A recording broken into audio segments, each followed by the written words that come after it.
podcast is intended for mature audiences. The views and opinions expressed are those of the panelists and do not reflect in any way those of the podcast partners, sponsors, or affiliates. Enjoy. Hi, this is Michael Buffer, and you're listening to the voice of the people. Let's get ready for Boxing Voice. Hey, Daddy, this is Dollar Beat. ThaBoxingvoice.com. No matter what nobody say, man, spirit, can't nobody fuck with me, man. You know, I can't be fucked with, you know. Dollar D Beyonce Productions. Whether you pay to see me win or you pay to see me lose, you're gonna pay. Fuck it, your kids still gotta eat. I don't have to watch, any footage of a fighter. I mean, because I'm Floyd Mayweather, everybody gotta watch me. I knew eventually I was gonna have to fight Oscar. I feel like he was straight up and down, no special effects. ThaBoxingvoice.com. How can Canelo have the biggest deal? Your deal was for $300 million, and I made $350 million just in one fight. And you're fighting on an app. ThaBoxingvoice.com. I'm a king, okay? I eat a feast. Every time I eat a feast. And when I get up from the table, I don't give a fuck who get the leftovers. At the end of the day, follow my green print. Dollar D Beyonce Productions. ThaBoxingvoice.com. Ain't no other sight in the game to see the boxing boys. Welcome back, ladies and gentlemen, to another jam-packed edition of the Boxing Voice Radio. Hashtag TBV podcast, wherever hashtags are used. We're going to be having a jam-packed show. We got Keith one-time Thurman on the line at 7:30. You better not duck me, son. You better not duck me, son. And then we have Hall of Fame promoter Bob Arum of Top Rank Promotions at 8:30. And we're going to get ourselves some answers on Thurman versus Crawford and Crawford versus Charlo. We pushing that around these parts. So we got a jam-packed panel. All the co-hosts have decided to partake in such a grand show. So let me head on out to each and every one of those and get this thing started. You know the number to call in, 1-425-569-5241. Press 1 time. Voice your opinion right here on the Voice of the People hotline. Don't forget you can add Nestor Gibbs on Skype to be part of the conversation as long as you are a TBV Daily Show user. It's me, Mario. What is up? What is up, everybody? Yeah, some huge guests, bro. I mean, doesn't it feel like this is like our Avengers, like Thanos Infinity War show? Because like all week, the shows that we've had, if we're gonna delve into continuity, they've kind of led to this. I think our biggest shows this week and the most thought-provoking topics we've had consists of what is Thurman's next best move and what can we get Crawford in, along with other things that involve the Bob father. So yeah, man, it's gonna be a great one. Definitely our time to get them Infinity Stones and see what's real. What up, Dooms? I'm the best ever. I'm the most brutal and vicious and most ruthless champion there's ever been. There's no one can stop me. Lynch is the conqueror. No, I'm Alexander. He's no Alexander. I'm the best ever. There's never been anybody like me. I'm Sonny Liston. I'm Jack Dempsey. There's no one like me. I'm from Nairclaw. There's no one that can match. Chip. One time. Oh, man. We're going to love it today with the callers, man. I know Keith coming on. He going to lay it down. Tell the truth, tell it how it is, see where he got his sight set on what trajectory or whatnot. But Cash Mash? What's up, man? Yeah, I just want to say I saw fight too. Stay focused, stay working my dad. Like Boxing Voice. Because if he comes to fight, then I'm gonna have to look for him. I saw the fight too. I think you accurate. Yes. What up, everybody? All the way from Clearwater's Keith Thurman. And then we got Bob Arum, as Nestor said. But, how well do you know Bob Arum? Do you know him as, like, the former lawyer, the former promoter of our late Ali, and those guys going against King, what's his name? Don King? Let's talk about it. What we about to get into? Like, this is a regular conversation we're gonna have, not an interview, is it? Nah, I agree. I fully agree. And those are my favorite. Like, who did we have on Do Me that joined us to Skype? Who was it? Are you talking about Camboso? Cambroso. Yes, Camboso. Yo, listen, that was awesome. You know, even though having an order is best for production, even though one, you know, the stuff that we do in the background, you know, the one question, then move on to Patreon type stuff, all that's very important. But that interview was so free flowing. It was so easy to ping pong back. Like, that's the stuff that makes, you know, like Joe Rogan's podcast really cool, because they're in studio, and that's where we are hindered because we're not. But that was a moment where it really felt like we were in studio. And so, you know, obviously these guys aren't joining us, or Bob's not joining us via Skype, but is Thurman still coming on via Skype? Yes. Via Skype? You know, I'm not sure. I'm going to have to double check that. Yeah, because you had said he was, so I assumed he still was. But if not, it's, you know, it's all good, whatever. As long as we got him, we got him. That's all I care about. But I just love that you know, the way that worked. You know, I think we calling him at 7:30.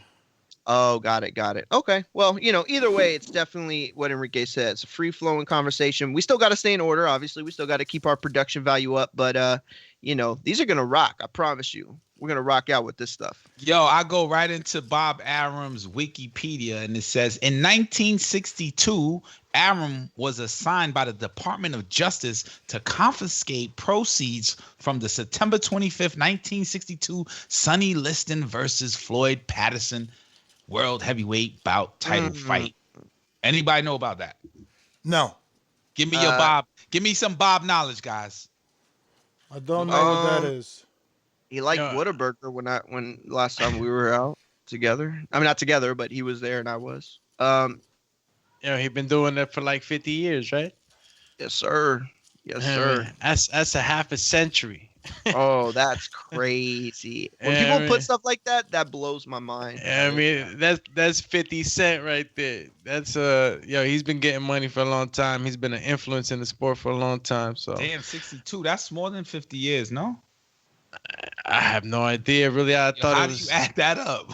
Well, 2012 would make it 50 years. So it's like, like 50, 7 more years. So 57. It's like 58, 57, 58, something like that. Over 2020, yeah. Look, Arum became a vice president and secretary of Ali's promotion company, Main Bout. Yo, it's like he gets to say like, yo, I was Ali's promoter. Like, you know, there's not too many Muhammad Ali. Was his vice president of Ali's promotional company. Oh, so Ali had his own promotion? Yeah, called Main Bout. He was the main bout. Not even the main event. So somebody was like, "Ooh, let's flip bout into event." So wait a minute, you saying that like Muhammad Ali been doing it? He had his own promotional company. Muhammad Ali been paved the way for some of these fighters. Damn. He had his company. During the 80s. I like that idea, Enrique. With the way you give it history right now, we should do that more often. Look, during the 1980s, Arum became a driving force behind the sport, rivaling Don King. Arum organized super fights, including Marvin Hagler versus Roberto Duran and Hagler versus Tommy Hearns. Who knew about that? I think I heard about that. Yo, why don't you give some history on Thurman? He's the first guest. You over here going? That's true. I just thought going in the books for Bobby.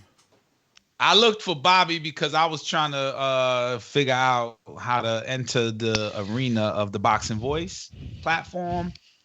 Well, I will tell you some history on my man Keith. He's one of the last few guys that has appeared on HBO, Showtime, ESPN, Fox, and there was one other. Damn it, I forgot. Has he ever been on Showbox? I don't think he was. Right? I don't remember. But he's been on all of them, yo. But here goes some trivia, right? Thurman's first amateur fight was in 1997. He was trained by the late Benjamin Getty, who worked with Sugar Ray Leonard. Oh, yeah. I remember. Yo, he was, man, that was a team right there. Damn. So Keith, he blitzed that division when he came on. Yeah, he won the sauce. He was KOing cats. Yeah, Jumi, guess how many amateur fights Thurman had? 120. 157. 101. Guess how many KOs? Damn. I'm KOs gonna give for That life. one time It name. ain't how many KOs. It's KOs for life. KOs for life. It's 70. 76 KOs. He won Damn. 6 national champions, including, and you're going to be familiar with this place, the 2006 PAL National Championship. Yo, rapid fire. Which is his best skill to you guys? Power, speed, boxing IQ. I would say boxing IQ because he faced adversity twice. We saw it with Manny Pacquiao, and we saw how he responds to it, and we saw it with Collazo and how he responds. A lot of dudes would take the knee. That whole putting the mouthpiece in your hand to get more oxygen in, that was brand new to me. I never witnessed that. I thought once your mouthpiece is out your mouth, the referee was like, yo, stop, my mouthpiece back in your mouth. I thought that was the law. you know what? I'm actually gonna. I know what you're asking, and I feel like, I'm just gonna say what Enrique and I say. So I'm gonna give you something a little different. I always felt like straight out the gate, he had a really good sense of his opponent. Like he always, to me, knew when it was the time to kind of push the gas. Pump the brakes. He always knew when it was time to push the gas. And it kind of goes back to the IQ, what Enrique was saying. But I always felt like he was in control of a fight not at all times, but in every fight, he's always maintained some sort of control, even with the Pacquiao fight. And with the Pacquiao fight, I'm so glad we watched it. It's fresh in my mind now. I was so surprised how much of that fight he actually did dictate in terms of, ring generalship and where the fight went and stuff. So yeah, man, he's got this like sixth sense when it comes to fighting. Yeah, he knows the ring. Definitely, boxing IQ is definitely probably. I agree with the same thing, but I want to see him back as one-time Thurman. I want to see him back to the power. I want to see him, knocking guys down, KOing guys. I need him back to that lion. That lion. Here goes something else. I don't know if you guys noticed or not. This is new to me. In 2007, he lost twice to world champion. Guess who? I'll let you fill in the blank. Demetrius Andrade. Yes, at the Olympic trials and won the silver medal. Yeah, you know who told me that? Vic, I remember, was the one who had told me that, or he brought it up on the show. And in 2013, he won his first world title, the WBA welterweight title against Diego Gabriel Chavez. Chavez, I remember Diego Chavez. Yeah, good fight. Diego Chavez, very good fight, very good fighter, by the way. And that was his first title. It was in 2013 on July 27th, and it happened in San Antonio at the AT&T Center. I was not there, but I very much remember it. Wow. And on 2013, Thurman, who had 19 wins and as many fights, moved down to welterweight and fought on the undercard of Hopkins Cloud at the Barclays Center in New York. His opponent was Jan Zavek. Anybody? Zavek. That was a great. Go ahead. Quick combination on the inside. What was your favorite fight with Keith Thurman? What was the most favorite fight you guys had? Most memorable? Most favorite. To me, is Sean Porter and Keith. I was gonna say that, but I thought Ness would say that. So, to be honest with you, I'm gonna say the Pacquiao fight.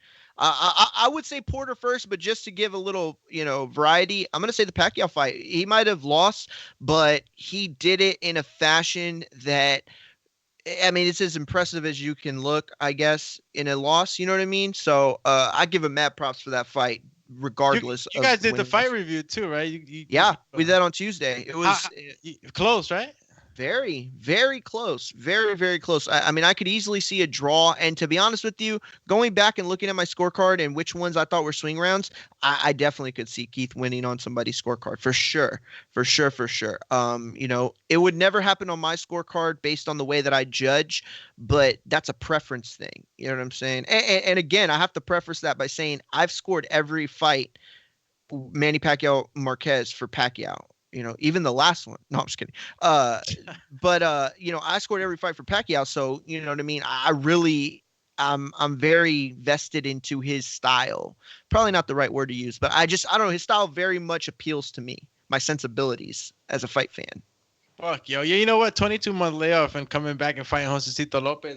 I honestly, to tell you the truth, I didn't think Josecito Lopez was gonna come out that much of a fucking pit bull out the corner, but it was definitely a hard fight. I wonder how he felt then, because I can't wait till he comes on, because I want to ask him how he was feeling after that fight going into Manny Pacquiao. People forget how tough the Josecito Lopez fight really was, and if he was still dealing with that ailment, I could only imagine.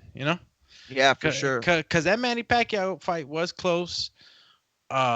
We didn't see him throw at times, so it's like we got questions, man. You know what I'm saying? I know it's 4 minutes till the dot.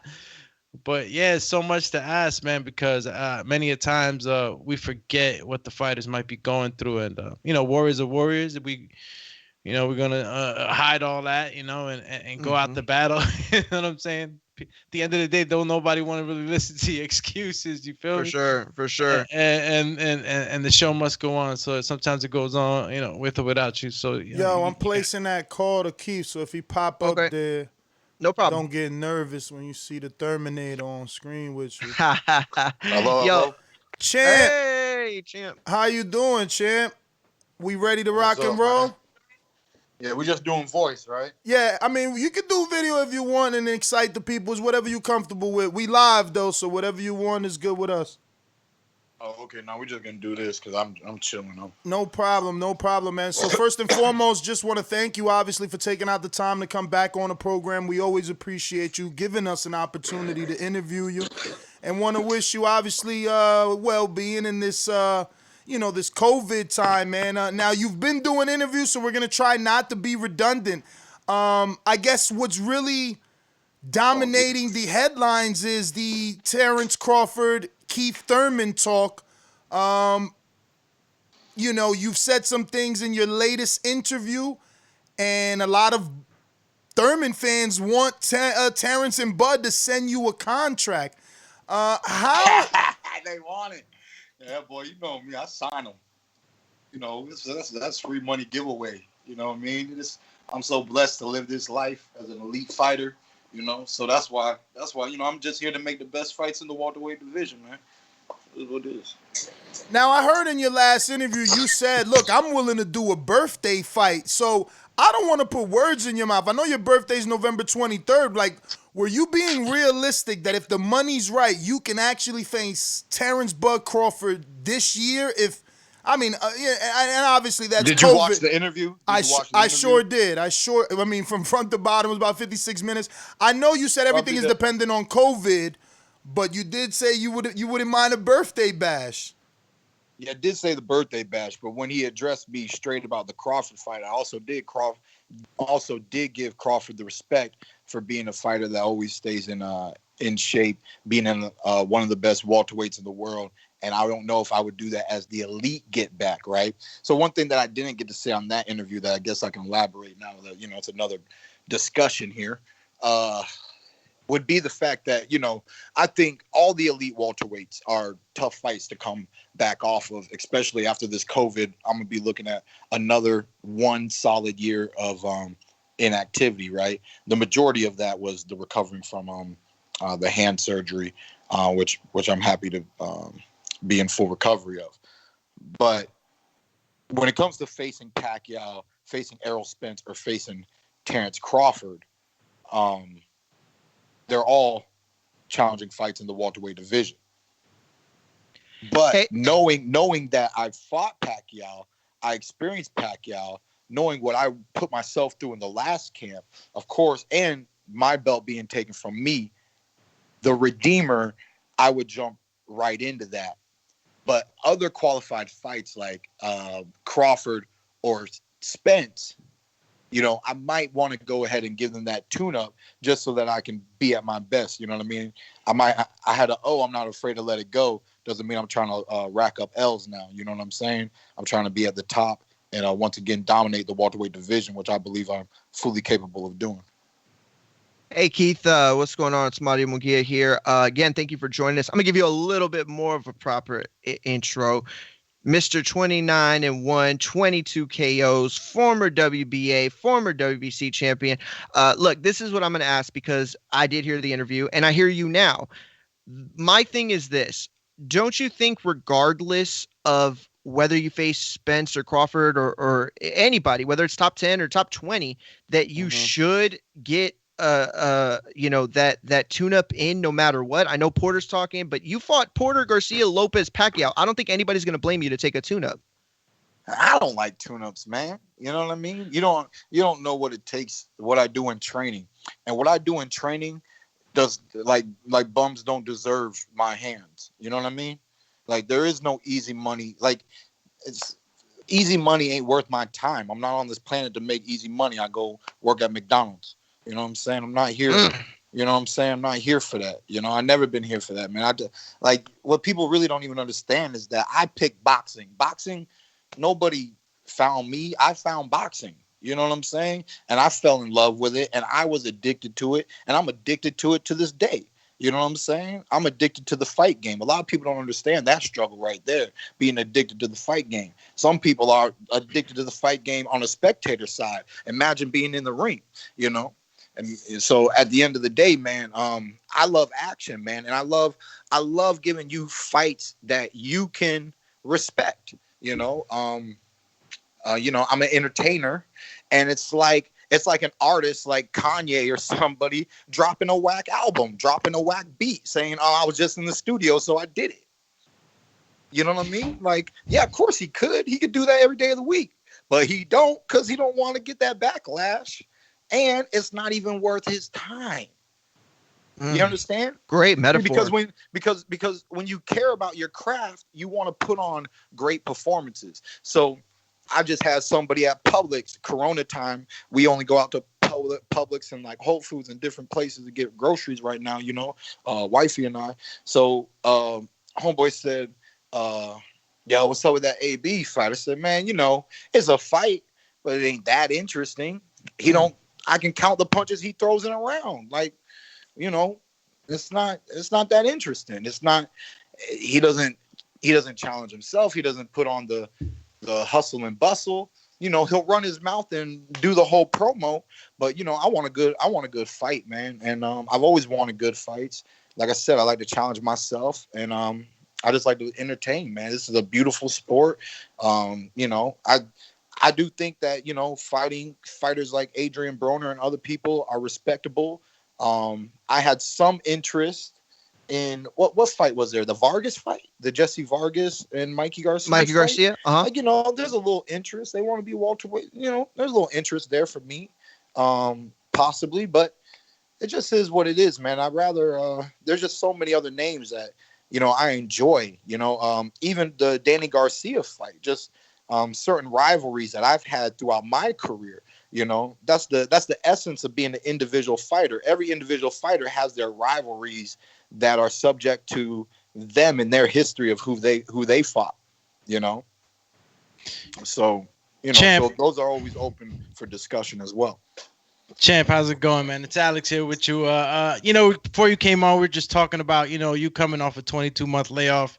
You came in and fought Josecito Lopez. I mean, many of us didn't expect Josecito Lopez to come out the way he did. And, you know, and then immediately after you fought the legend, Manny Pacquiao. Like, how much did that fight, you know, put stress on your body and did it affect it, you know, in any way, you know, and being able to throw more shots when you went into the Manny Pacquiao fight?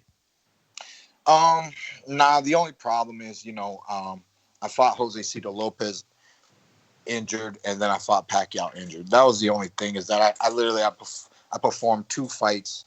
I trained from probably November, December for the January fight, and then the fight in June. So like from November to July, you know, in and out of camp, because, you know, in between fights I was probably 1 month of inactivity. So in and out of camp from November to July, and outside of just trying to perform not at 100% as a physical elite athlete, there was the weight issue. The 22 months of inactivity allowed me to gain a lot of weight. I dropped 35 pounds to fight Jose Cito Lopez. I put it all back on, and I dropped 35 pounds to fight Manny Pacquiao. So once again, from November to July, that means your boy lost 70 pounds, you know. But, you know, it means I lost 35, gained 35, and lost 35 again. So, you know, that fluctuation in weight is something that I took note of in retrospect to losing the title.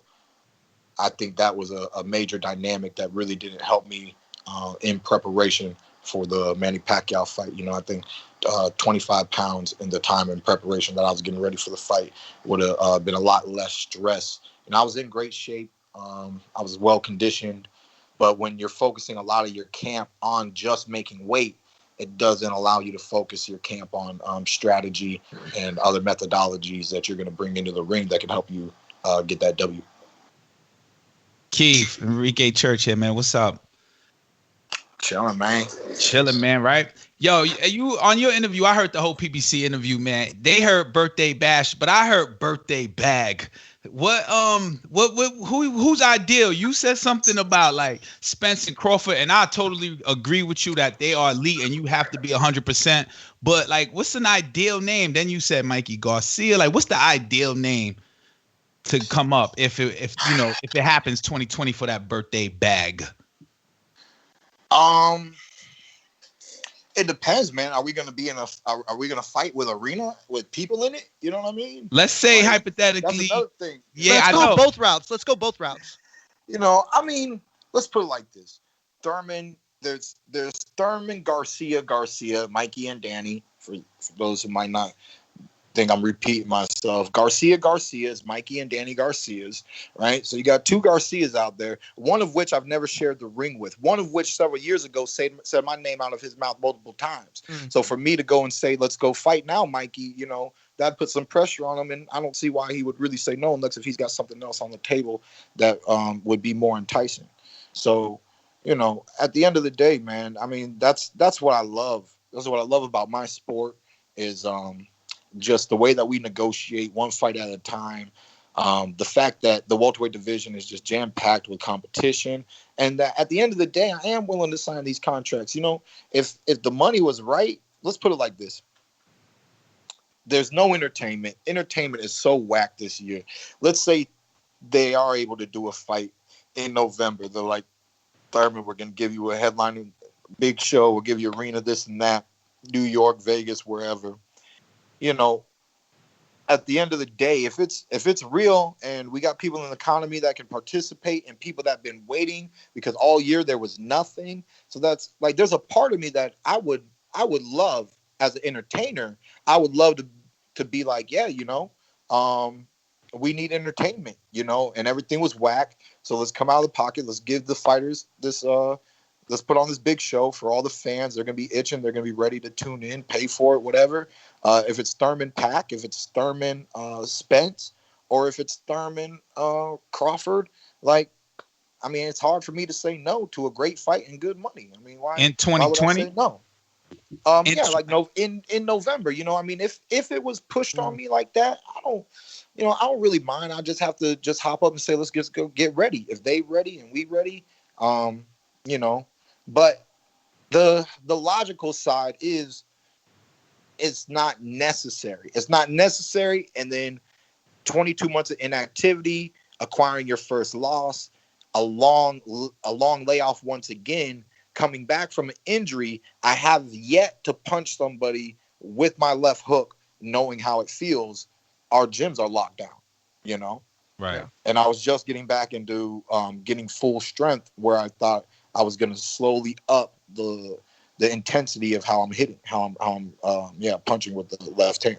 So, you know, there's still some unknowns there, you know, but, you know, the fighter in me wants to fight, man. I want to brawl and I want to make the best fights. Even if I have a comeback fight, what did I do? 22 months I didn't fight. One tough guy, which is makes a good fight, and then right into the best fight I can give the whole world. And that's what I love to do. I really just like making the best fights in the welterweight division. I think all the great fights in the welterweight division go through Keith Thurman. I don't see no other road.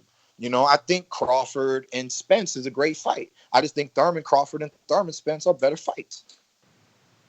I just think I'm that dude. I just think, Pacquiao was that dude in his generation that was more entertaining than Floyd Mayweather. And I just think, Crawford has a great style. Spence brings some action too. But I just think you put me in the ring with him and it just makes better fights. Porter puts pressure on everybody. Porter makes a good fight, but he can make it a little rugged, and then it takes away some of the technicality. I stay a little cleaner with different things, and I just, when it comes to feedback that I've gotten my whole life, the fans love it, man. They love to witness what I do in there.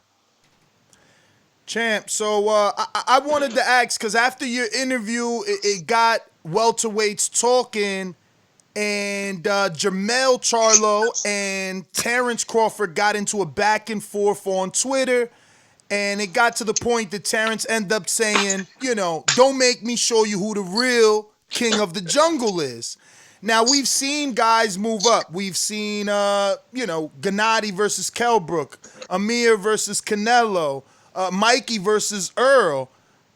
Can Jermell Charlo, Terrence Crawford be a super fight that grabs the attention of the world out of nowhere? Do you consider that a big fight if they truly entertained that and sent Jermell Charlo an offer? Is that an option for Crawford to kind of get his name out there? It'd be interesting, because everything that it seems like that goes on with Crawford means that it would have to be on the ESPN side, But outside of that political aspect, it's just the fighters and the fight fans. I find it a little bit of a stretch personally, but stretching is not out of the imagination. That's why I just said it's somewhat of a little bit of a stretch. It seems like Crawford's really good at his tweeting. It seems like he's right on top of that Twitter there. We've heard about his. Let's be real, man. Let's be real. He's right on top. He's right on top of it. All right. You pound for pound Twitter. Right after hearing this, I'm gonna get a tweet. I'm gonna get something. Get some feedback from the fingertips. Watch me now. Look, he had this beef with Spence, and to me, beef ain't nothing until it's fully manifested and it's right in front of you and it's ready to eat. You know what I'm saying? Like, otherwise it ain't nothing. It needs to be fully manifested, well done, and we need to have contracts written up, and then we can really start talking about this fight, and then we can start talking about his decision as a world champion, how to step up from multiple weight classes, how he wants to really do something. He's always wanted to do something, and I wouldn't blame him if he feels like, it's hard fully excelling in the welterweight division. Maybe let me just show what I can do by fighting even bigger guys. Pacquiao did it. Many other people did it. So, Floyd did it. You did it. You did it. You did take a 154-pound fight versus a former world champ. 152. I made a catch weight 152, but I've negotiated. I fought a little bit bigger. It is what it is. Now, let me ask you this, because you're absolutely right. There is this, beef between Crawford and Spence. And so from my perspective, you're sitting in a really great spot where it's like an unassuming spot. You know what I mean? You're like that cobra or that snake sitting in the grass ready to strike these people that aren't really paying attention or not giving that credit or respect. But in my what I'm hearing is a lot of talk that Spence is done. There are rumors, and none of them are confirmed, but that Spence, the car crash took way more from him than we know. Now, it's a two-parter here. One, do you put any stock in that? I'm assuming you've seen the crash, and do you think that there could be a possibility that Spence's best days are behind him due to that? And two, if it is, do you think it would be a good idea to target him more than anybody else, not to take advantage, but just because, it is a fight we all want to see, and he could be in that position? At the end of the day, from all the reports that I remember hearing at the time of the accident and the surgical process and everything, he was very lucky to not suffer any really major ailments. And I'm pretty sure that, we all know what happened to Paul Williams in the past, and when tragedies happen or occur, it is what it is. And but he felt that he was going to be able to recover. He had a jaw surgery, things of that nature. It might affect the way that he feels as he gets hit. It might affect certain things. His recovery from the scarring of the scrapes and the bumps and the bruises. We don't know how bad that is. It didn't really seem like there was breakages and fractures and things like that. So, and when he talked, he was confident in being able to get back into the ring at a timely manner. But now here comes the COVID. So, so it is what it is, yeah, we'll see, man. I don't, and I really don't think like that at all, man. There are times in any athlete's career where this year, this season, it just might not be their time. It might not be their best one, that's how I feel like last year was. It was impossible for me to put on my best performances, but I put on the best that I could under those circumstances, and that's just what it comes down to. And that's why I'm hoping to look forward to being recovered, turning over a new leaf, getting back into the ring, and once again dominating. My philosophy is a lot of negative things had to happen for me to lose by 1 point, and if this car accident was negative enough to really pull him down as a fighter and take away some of his strengths, some of his ability, maybe how his elbows feel, maybe how his arm feels as he's throwing punches, then it is what it is. And he's going to have to do the best he can, hold on, win as many fights as he can till maybe his body can't take it no more. But, I really, really, really hope that that's not the case. I hope that he's recovered well.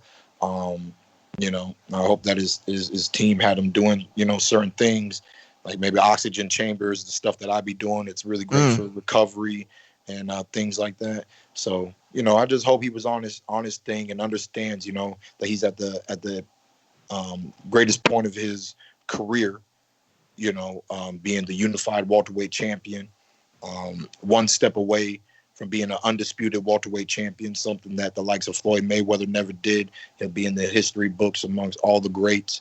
I believe that's the goal and admiration of several of us elite welterweights in the welterweight division, especially the young ones when it comes to EJ, myself, and Crawford.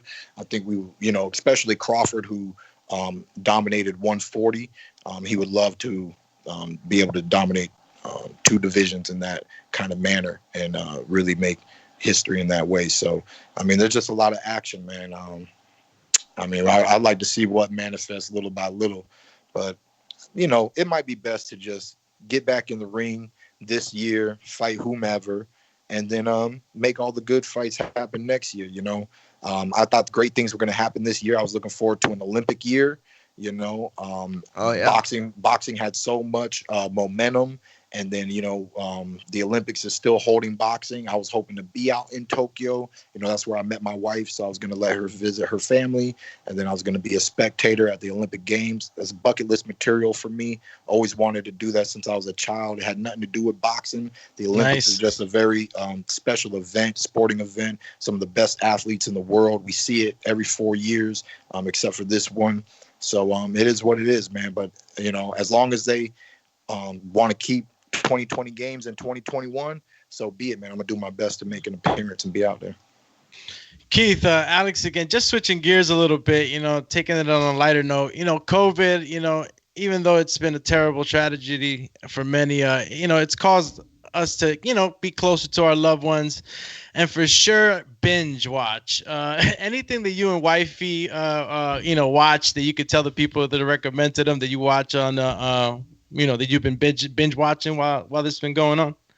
I forget because I done got off of it. I was pissed. I binge watched for like 3 days in a row, and I said, "Man, I'm gonna punch my TV. I'm watching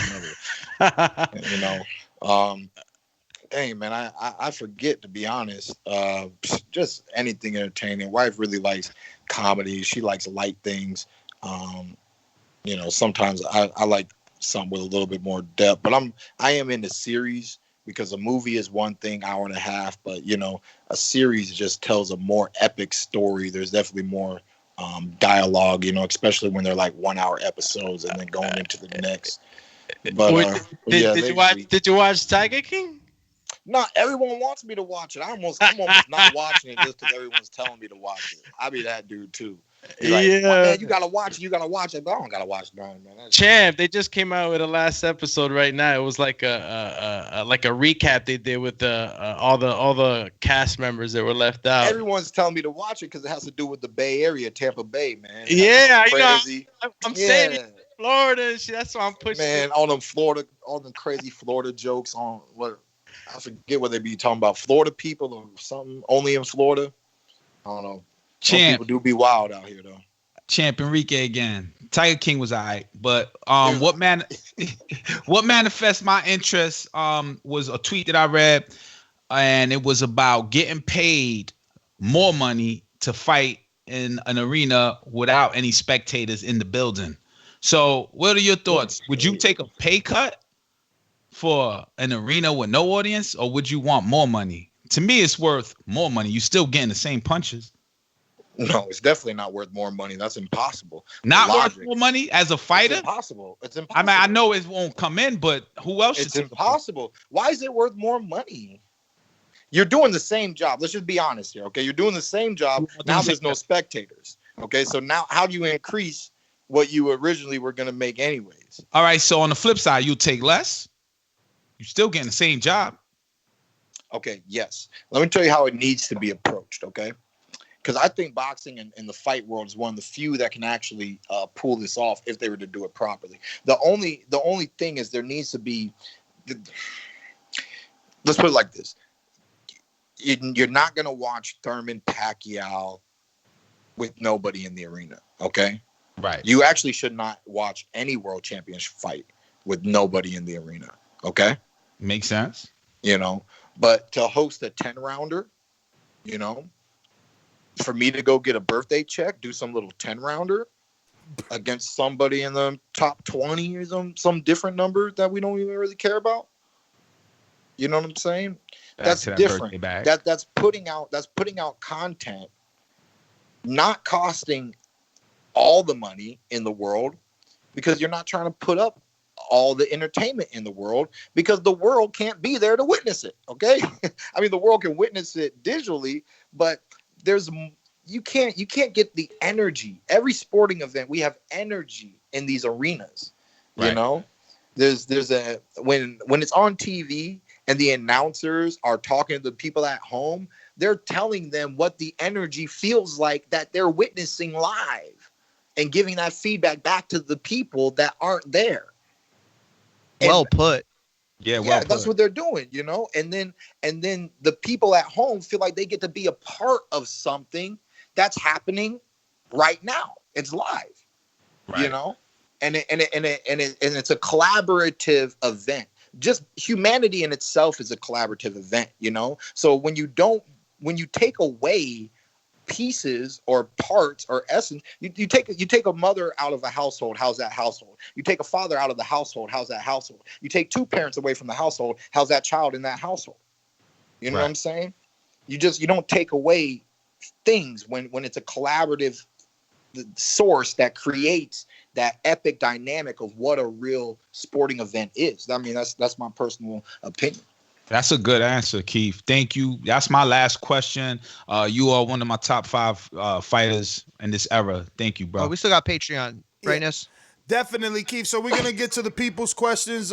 Please just try to answer these as, simple as possible. And if we've answered or discussed anything, we're just shouting that person out for taking out the time to talk to you. We got the Earthquake, who brings up a good one. He says, all jokes aside, champ, the boxing voice needs that ponytail. I don't know. Champ, do you remember you said if you don't beat Pacquiao, you was going to cut your hair? You told us on the last interview right here. I got something planned for y'all. Don't worry about that. Don't worry about that one. Man, you cutting it for real? Me and Wifey been talking about it for a minute anyways. It might be coming off soon, man. Because another thing too, man, there's just so many different dynamics. I'm tired of the old self, ready for something new, ready for that new growth. So we might do it, and we might do it in this COVID time too. I'm getting so bored. I ain't nothing. I almost did it. I shaved the side of my head before that interview, and wifey finished it up on just touching. I was so bored. I was about to go do the extra. I was looking at it. I was like, man, should I just do it? But wifey wanted me to have the barbers do it. According to her country, it's bad luck if you cut your own hair. It's okay if somebody else cuts your hair. So I'm not allowed to cut my own hair. So that's why we keeping the ponytail for right now. But we'll see, man. We might not have braids on their head in the next fight.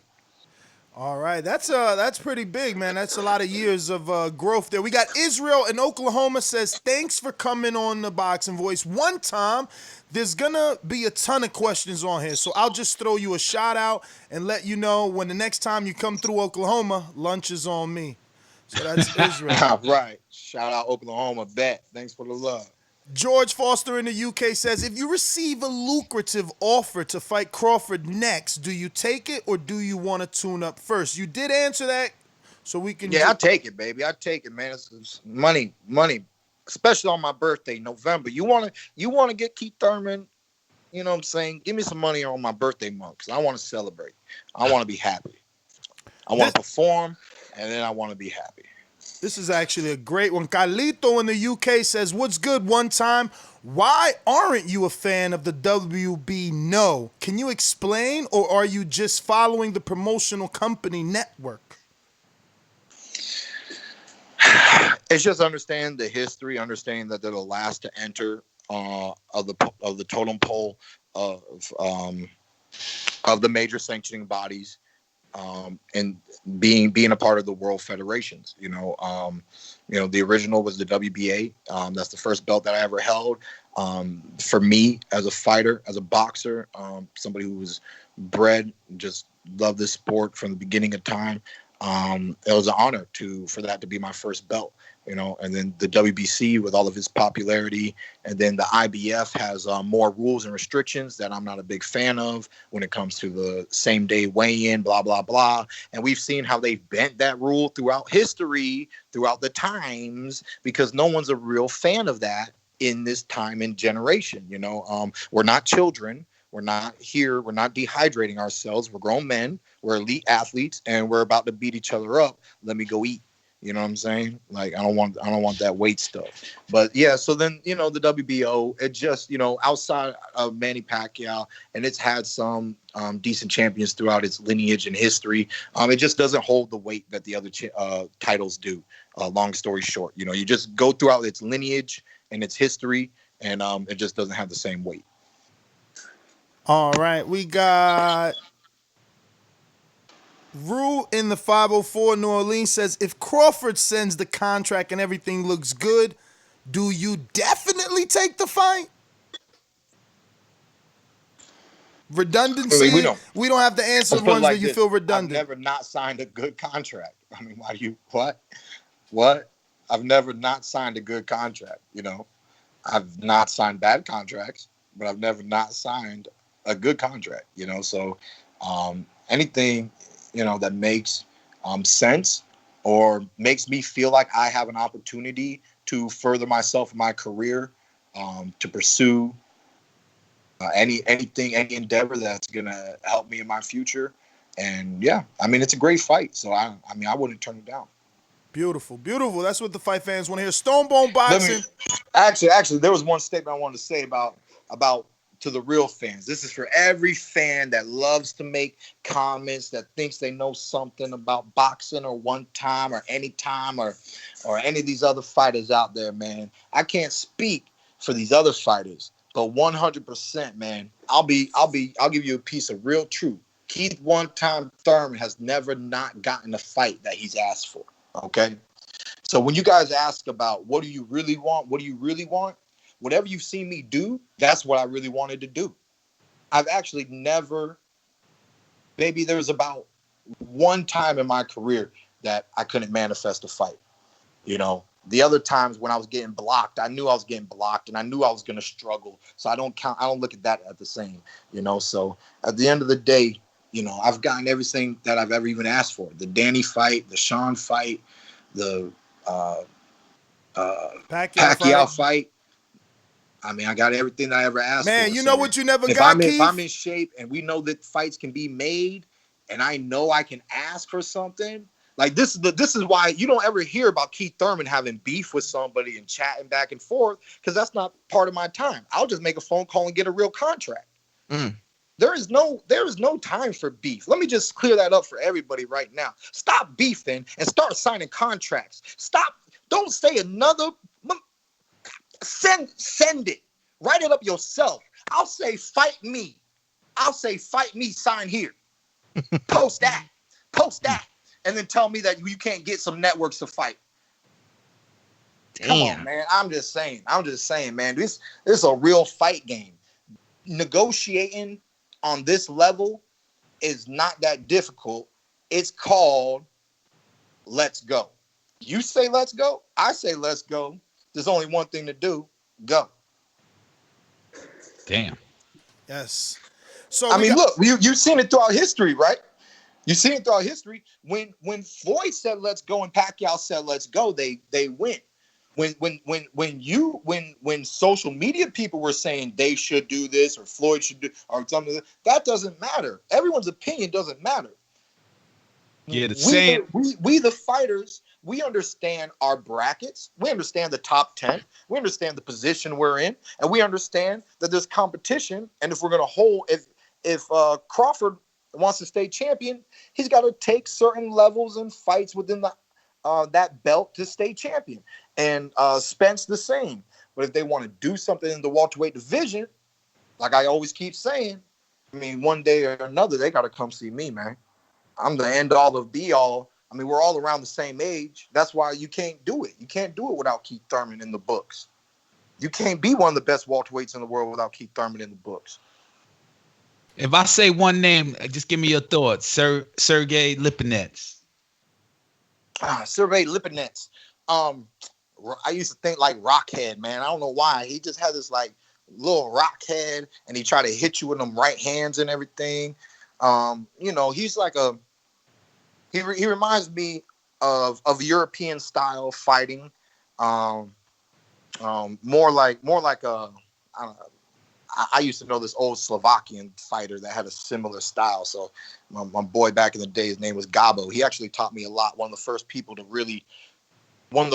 that I got to be in the ring with real skills at the age of 12. And the only reason why I could be in the ring with him because he was 126 pounds, but he competed in the 1996 Olympics. So at 12 years old, I was sparring with an Olympian, and that was the first time whenever I got hit, my coach told me, he said, you need to anticipate, you need to pretend like you know the punch is coming, even if you don't know it's coming because you're getting hit too much. So you need to just juke and feint. And if you think you might get hit, just move. I started doing that. I started dodging some punches. I started seeing them as I was dodging them. All of a sudden, I grew. 2 years later, that Olympian, by the time I'm 14 years old, he couldn't really spar me no more. By the time I was 15, he went to the coach and said, don't put me in the ring no more with this kid. Don't put me in the ring no more. So that's what I'm saying, man. This is your boy Keith One Time Thurman, man. I'm gonna get back to the wife, man. Thank you guys. It's a pleasure being on the show. You might get the ponytail. If I get it cut off, send me the address, man. I might have to ship it to y'all so y'all can frame it. Damn, we'll take it. We'll take it. I mean, it's supposed to go to like wishing people that need this long hair and everything, but I don't know, man. I lost it in a fight. If you send it to us, we might as well just put it on the wall and be like, that's Thurman's loss right there. Now, if you send it to us, we'll still donate it to one of those hair charities. With no sense of us having it hanging on the wall, man. But I bet. Well, I might keep a couple and try to clone you though. No, I'm just kidding. I've always wanted to fight myself, so hey, maybe replicated but never duplicated, my man. So, Keith, are you pressed for time? You need to cut on out because I know you got the lady at home, the wife at home. Yeah, man. I think she's just done with the dinner here, so I'm just gonna go. Awesome. All right. Well, champ, man, I just want to thank you once again for coming on and obviously giving us the opportunity to talk some boxing with you, especially during this time, man. We appreciate it. Stay safe. And if you can, give out any social media for those that aren't following, you can do so. And thank you once again. Always, man. God bless you guys. Stay safe. And yeah, I'm here, man, during this corona. Anytime we get talk, just holler back at me in a few weeks, man. We'll chop it up. For sure. Awesome. There you have it, ladies and gentlemen. Keith one-time Thurman. And to Wow. all a good night. Yo, we have 50 questions to get to from Patreon, and we got the like 4. 7, 3, 4, 3, maybe. 3. Yeah, he's a good well, talker. But the only good, but one of the things is I started looking at it once I went into producer mode. I was just going to hand you all the questions. And by the way, yeah, that's what we're going to have to do from now on. I'm going to just, when we have things like this, I'll play producer. I'll hand y'all questions. I'll give y'all live updates because it's just, I mean, everybody on this panel is great. So, Enrique over here playing like crossover and shit. Yo, he used to be one of them kids that used to cut the line. Yeah. Yo, speaking of Mr. cut Church, the line, yo. raise your hand. Speaking of cut the line, I didn't notice that someone commented on the question to skip the line. And Carlito, right? So then I say his question, and then I read that Steve from Chicago was like, yo, how you gonna comment on someone's question just so you can skip the line? I'm like, oh shit, that worked too. Yeah, but you don't do I've never seen you do that. That's happened before, and I've never seen you do that. But because it wasn't a question though. But until I read Steve's and realized what it was that he did. So that's messed up. That's messed up, Carlito, you little cheater. But it definitely worked. He even got in front of Stone Bone. I was trying to get Stone Bone. I'm like, Stone Bone buys in Colorado, but my man is like, everybody kept talking. It wasn't working, man. We got Bob coming on though, man. So we're gonna get that contract. That's all this is about. This is a contract show. You know what I mean? Yeah. The good thing is, though, the Patreon question. Oh, go ahead. I'm sorry. I was just going to end this saying that we asked him the Bud Crawford next question numerous ways, with an audience, without an audience, and we got our answer. We know it won't happen without an audience, and the money has to be astronomical for him to take it without a tune-up, because he did come on this show and said, no, look, I'll further elaborate. Bud is a dude that stays in shape, so I would want to be 100% for that fight.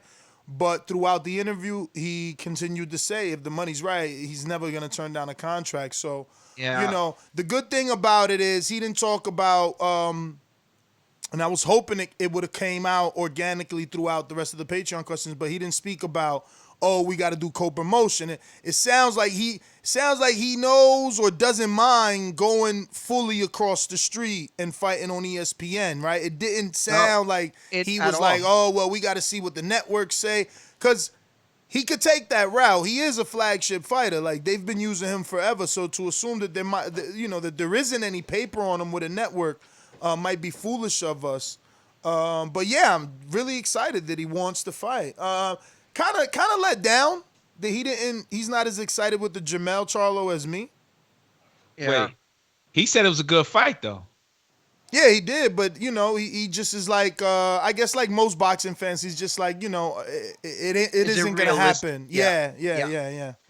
That's a Bob Arum question though. See how his heart is on that. Yo, the Bob father in 21 minutes. Yo, listen, the good and Malignaggi. So yeah, we gonna pull a late one. I was gonna ask him. I'm gonna pull a late one if y'all can't rock out. Yeah, no, because I'm the thing down, is, but I wish I would have been able to prepare for Malignaggi. This is the thing. This is the thing. I hit anybody up that made sense to do the Crawford Jamel You know what? show. Yes. You know what? You're absolutely right.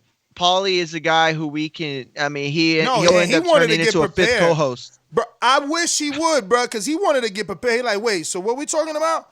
And he's like, Jamel. And he's like, wait, so you want Bud to move up?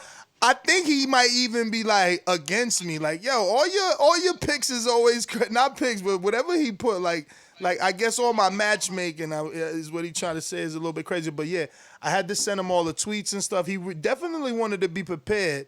I was trying to get him on right at 7 so we could open up with him, but that didn't work out. So he's on 9 and Bob at 8. I think you're good because the first two guests we had agendas, not agendas in a bad way, but we had direction where we wanted to take it. With him, I mean, he basically turns into a fifth co-host. You know what I mean? Like we can ask him anything, we can go anything. I mean, we can basically run down every single show that we've had this morning or these past mornings. So yeah, I think that was a good call. And real quick, I just want to say I went into producer mode a little bit to check out the Patreon questions. Regardless of how many you asked, we actually hit on a lot of them. So that's a good thing. I hate that ended up happening, and I knew we should have just went one round each. Because those guys, they're important and we need to get it off. And so, if you're listening and you didn't get your question asked, I promise you we're going to do better. I promise you, we'll get that popping. I can fall back and be producer mode. Damn, it's not a lot big deal. of these were good. Look, Lid's low, he said, what it do, Keith? How are your injuries? Or, no, how are your injuries or injuries healing up on a scale of 1 to 10? That's a good question. Oh, that was a good question. That would have been a good question. Then, looks like here, let me see. Tyson says, which upcoming prospects do you see becoming a champ at 147? That would have been good to see if he's paying attention to the division. I'm glad that Enrique asked him about the Lipinets. This was a good question, but this is a good question, like backhanded, What? Maurice, I'm glad we didn't get to your little fucking bud tender question. Talking about when you say that Bud Crawford needs to send you an offer, are you admitting that you are the B-side? Instead of wanting the man to take the fight, he wants to belittle the man so he can start saying, oh, well, if you think I'm a B-side, fuck it. I won't give this guy a fight who can't get a fight. Like, see, but here's the thing. No, I know. Thurman. Don't tell me. But yeah. that's what Bud fans want. They want to sabotage the good fight, so he keeps fighting fucking Girl Scout But I cookies. promise you, he would have answered that great. I promise you, he would have had an answer for us because, first of all, that to me it's a legitimate question, but asked the way it is, we know what those questions are about. So Keith doesn't. He's not rocking with us every morning. He doesn't know the back and forth verbiage that we all go through. When it comes to Spence and when it comes to Crawford. So I don't know. I think it's a fair question if you take it. Bro, B-side is universal. B-side is universal. You don't tell a dude who just got out of a Pacquiao fight, done more pay-per-views than 2 of your pay-per-views. Like, come on, man. But that's the thing. That's where he says that. That's where he says, no, I'm the A-side. I've been in with Pacquiao. Who's he been in with? Like, he would, I promise you, he would answer that great. My thing is this. Only a Bud fan would want to sabotage that. Only a Bud fan. Remember, what Keith says today is going to get quoted in articles. So only a Bud fan wants Keith to start talking A-side, B-side shit so that this fight doesn't happen. Like, I think that's a little too sensitive. I know you protecting him. I know you. Like I said, listen. I think it's a legitimate spotted question. you weeks ago. Weeks ago, I said, "Yo, I see that you felt the bullyingness from J-Mac and the Bud guys, and you starting to, chummy up to them. You are. You're chummying up to Bud. It ain't that. No, you never had this asphyxiation with Bud before. Never. You was a Khan fan. All of a sudden, Bud and Khan are your two girlfriends now. Well, bro, I mean, if I was a Brooklyn Dodgers fan, you know what I'm saying? I can't be a Brooklyn Dodgers fan no more. They don't play. And Amir Khan, I'm still a fan. But let's be honest, he already talked about retirement. He can't play. So, you know what I mean? My allegiances, they divide amongst the best in the world. And Crawford happens to be one of the best in the world. I just think it's a legitimate question to pose to him, because I also think that there is an answer that, makes sense for him. Like, he can come in and tell us, no, that's not what it is. I'm saying make me an offer because I have options. I'm saying you make the offer to me, because if you don't do that, then what are we talking about? I'm going to get 3 fights to choose from, and you don't have to be on them. I have options. You're the one that doesn't have the options. Brother, only a Bud fan would feel disdain. Like, a logical boxing fan knows that Keith has 3 big options. So to pose a question, that's what I said. So exactly. So to pose a question that could only put negativity in the air, that could be quoted, and then someone give it back to Bud like, "Oh, look, come I on, see bro. where you're He's going with this. sabotaging the I'm fight sorry. because You're he trying don't to want say a what real you're saying fight." is he's asking a question that's going to provoke Keith into a response that would make Crawford feel some type of way. Exactly. Got you. Damn, how you Okay, ain't get that the first time? I thought you got that. And that's Yeah. why I'm like, wow, why is he You gotta not read minds. No, But I he hear you, also bro. I didn't get that. He I also wasn't going said for it he's that way. never not Yes. signed a bad contract. No, he said he's never. Oh yeah, that, and he's Never also not he said signed he's a bad never. contract. He's So also said the he's contract has manifested to every be good fight. from Crawford. Yeah, You know? he Yeah, also it gotta said he be manifested good. every fight except for I'm guessing Floyd Mayweather Jr. And if I'm over there at the Crawford camp, I'm looking at the direction of Keith and letting that motherfucking fight with Charlo just be some talk. Cause yeah, me too. You know what I'm saying? Like, what are you doing? And it's a great fight. Yo, Keith sells Yeah, but tickets, that's the bro. thing. That's the thing. You wasn't on this morning, or was you on? What fight you think is bigger? What's a bigger fight? What's a bigger fight? Yeah, I was listening. Keith Thurman versus Crawford, or Crawford versus Charlo? What's a bigger fight? This is what I'm saying. Like, I'm gonna have to go with the more epic fight. Am I gonna put that word too on there? You know dangerous. what I'm saying? Will you More go to dangerous fight, more daring. daring. The more Daring to be great. the more daring would be moving up a weight class. Uh-huh. But you cannot just knock off the luster of a Keith Thurman fight, a guy that's been in there with the best. But I think that you can, because we know that Keith is healing. He's never gonna be until he's 100. You send my man the bag, miss. You gotta send Keith the bag. But then that's the same Pacquiao thing all over again. Pacquiao only picked Keith because he was injured and coming off a 22-month layoff. That's what I'm saying. Like, do we Keith really only knows want how that? injured he is. Like, you see, I hate when people call me biased. Listen to my boxing the way that I like boxing. Yo, you want Bud to fight Kell Brook? No, I don't want Bud to fight Kell Brook because he hasn't fought at welterweight in 3 years. Yo, you want Thurman to fight Bud? No, I don't want Bud to fight Thurman because he hasn't fought. He's injured.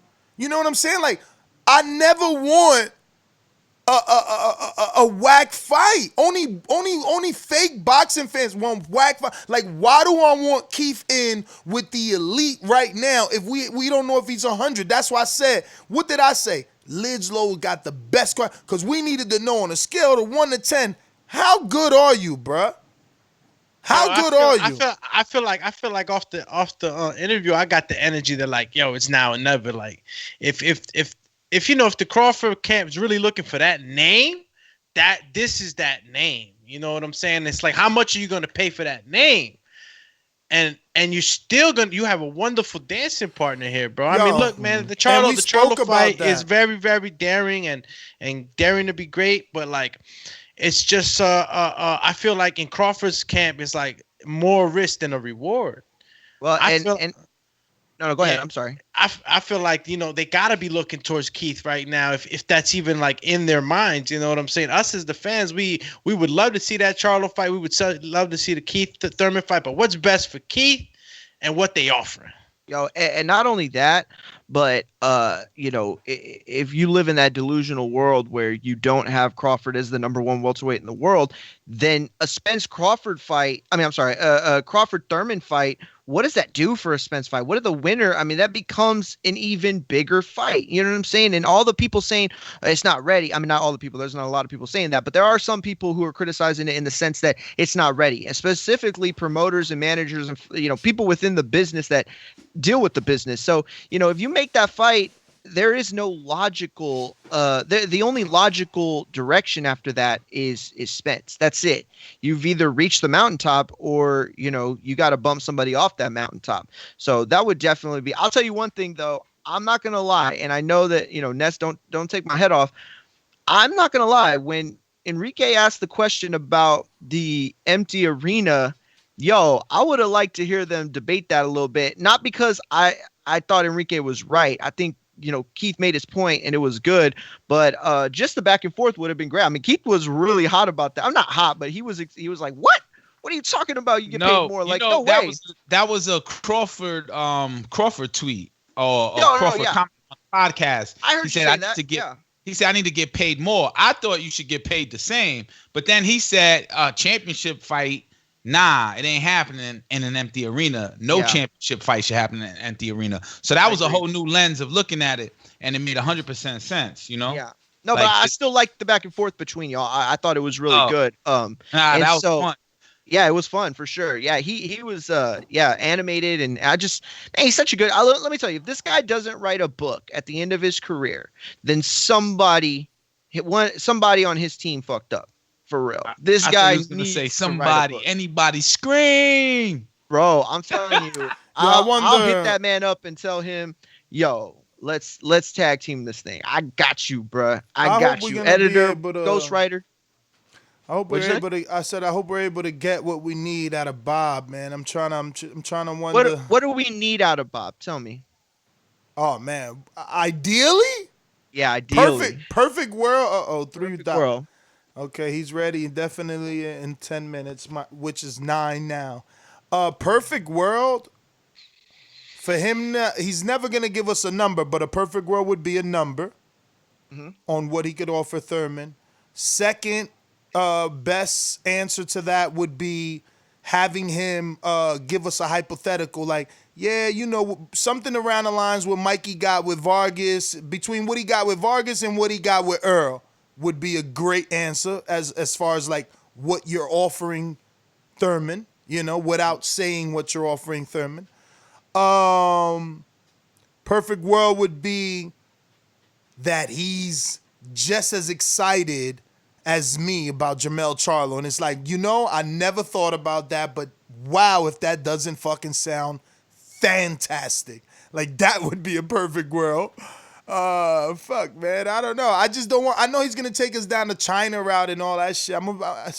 I know how he goes, man. I'm going to go Crawford, Charlo. He's going to call me stupid and say that's a fantasy fight. And then he's going to want to talk about, you know, China and fucking Victor Postal and Jose Ramirez, you know. I mean, China's a, you know, that's a huge market. 1.8 billion people. You got Macau, like 3 times the revenue as Las Vegas. Yeah, but with the coronavirus, you know, I was being sarcastic. I doubt he brings it up now because of the coronavirus, you know, but that was where that fight was supposed to land, the Ramirez and Postal. Ramirez, Postal, yeah. Oh, that market's out the question. real quick, we're going to do this on air because, you know, so there's no mistake in it. It's going to go Ness, Doomy, Enrique, Mario. Got it? Wait, Ness, Doomy, Enrique, Mario. All right, yeah. Cool. I'm after Doomy. Yes. All right, we got it. We're ready. And I'll keep reminding and stuff. You know, I don't know. No, we don't have Patreon questions, right? Of course. Oh, I didn't know. I didn't see you put up the post. Okay, then you know what? Stop. Never mind. I'm going to fall back and I'll play producer for y'all. Y'all want me to do that? Totally up to you, champ. Listen, I believe in y'all. I believe y'all are going to get it. At the end of the day, just please keep an eye on the phone, keep an eye on the chat, and, you know, I'll play producer for this one. He's talking Enrique and Alex, obviously. What? Talking to me about what? I'm talking to everybody. He's talking about Enrique and Alex, obviously. Look at Ness. He tried to take himself out of the equation. I mean, he tried to take himself out of the equation like he wasn't trying to skip Enrique. It was like Enrique already went. I thought he did, honestly. I thought he did, man. I really did. I know you weren't trying to do that, but I'm just saying. Wait, bring that back. When Thurman was on. He thought you went. And then I went, and so when Doomy went, he thought he was next. So he was like, I'm next. I was like, nah, champ, Enrique's next. He's like, nah, Enrique already went. And he was asking you, but you were in the, you know. Yeah, was that low-key like 2 bars you just spit? Did it rhyme? Yo, they want you to spit that verse too. They you know, if I ain't tell them what happened, they was trying to call you a dumb. I had to tell them like, yo, he got a family emergency. They thought you. I'm not gonna lie, bro. It didn't even hit me until that's what I said. I said, bro, I was there for about an hour, and I said, oh shit, and I had no service over there. I was trying to text Stainless and just, you know, let him know like, yo, I'm sorry. You know, it counted as a forfeit. If you want, I'll relinquish and then we can get it. because yeah, bro, it just literally I didn't even think about it for like 3 hours Yeah, straight. but it's crazy how y'all garnered that much interest though. A lot of people are interested in the little battles y'all just started, bro. I'm about to polish up my bars and shit. I'm about to go in. I can't wait to listen to But it. but that ignited your absence ignited a whole freestyle fight. For Awesome. real. Oh man, I cannot wait. Info Joe killed it. Yeah, Info Joe Ness, did bring you don't it. got a you got an intro for the Bob Father? You should have that Corleone intro, that song from the oh shit, yeah, that I don't think he wants that. yeah. What is that? Violin? It's a violin. I think. Is it violin, right? I don't Or have one of those nothing string for instruments. Bob. I don't have nothing for Bob. I got low expectations, man, for this interview, man. Damn. Because Yeah, where's the half glass full guy? Come on. Yeah. What happened to that? Because he doesn't deal in optimism. That's the thing. They don't like promoters, man. They like, more realism. Yeah, yeah. They don't fuck around, man. Bob Dylan in realism. Yeah, it's all good, man. We always love the candidness out here in the TPP. So I hope. Steve said, Bob gonna be lit. I said, I hope he sparked one. Nah, the edibles, man. Well, we're in a situation where COVID and everything. I mean, he knows he's got to make a splash every time he gets that opportunity. So, who knows? Relaxing. Oh, I mean, he's like, he was just in the media though, right? I need some headlines. I need some inches on the paper. I'm gonna come in and I'm gonna say Crawford's gonna fight both Charlos. Like, whoa. What? Damn. yo, not for nothing, that's though. Yo, that's probably gonna be the one thing I do want to hear. I want to hear what he has to say about that, because that's like that's risky business in my book. I bet you Aram is gonna talk about Florida because remember he's following the WWE, so he's gonna talk about that.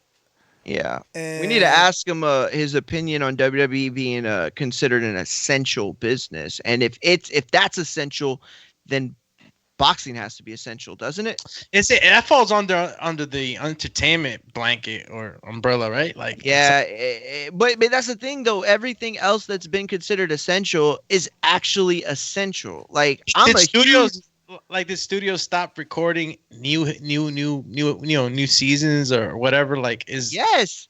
Some of them that are done are postponing. Period. Even though they have the stuff filmed, they're pushing it back. Look at the Black Widow. The Black Widow's done. I mean, obviously they need to recoup it with money and stuff, but TV shows are getting pushed back. You know why they're pushing Black Widow? Because you can't go to the theater. Yeah, they can't go, and they can't do international money too. Like, they can't go do the international preview or what's it called? This shit is serious, bro. This is putting a huge dent on economy, man. Like, yeah, man. Bro. I watch How to Get Away with Murder. It's a really great show on ABC. It's on Netflix if you've never seen it. It's amazing. And they're done. And there were rumors. Huh? The one with Eloise? The lawyer? Was it the lawyer? Yes, exactly. Such a great I'm telling you right now, if you watch it and you get to the season finale where we're at right now, you'll call it the top 3 best show you ever seen. Not HBO, obviously. You got to jump on Little Fires. That shit. That shit is official. Yeah, I'm definitely gonna do that.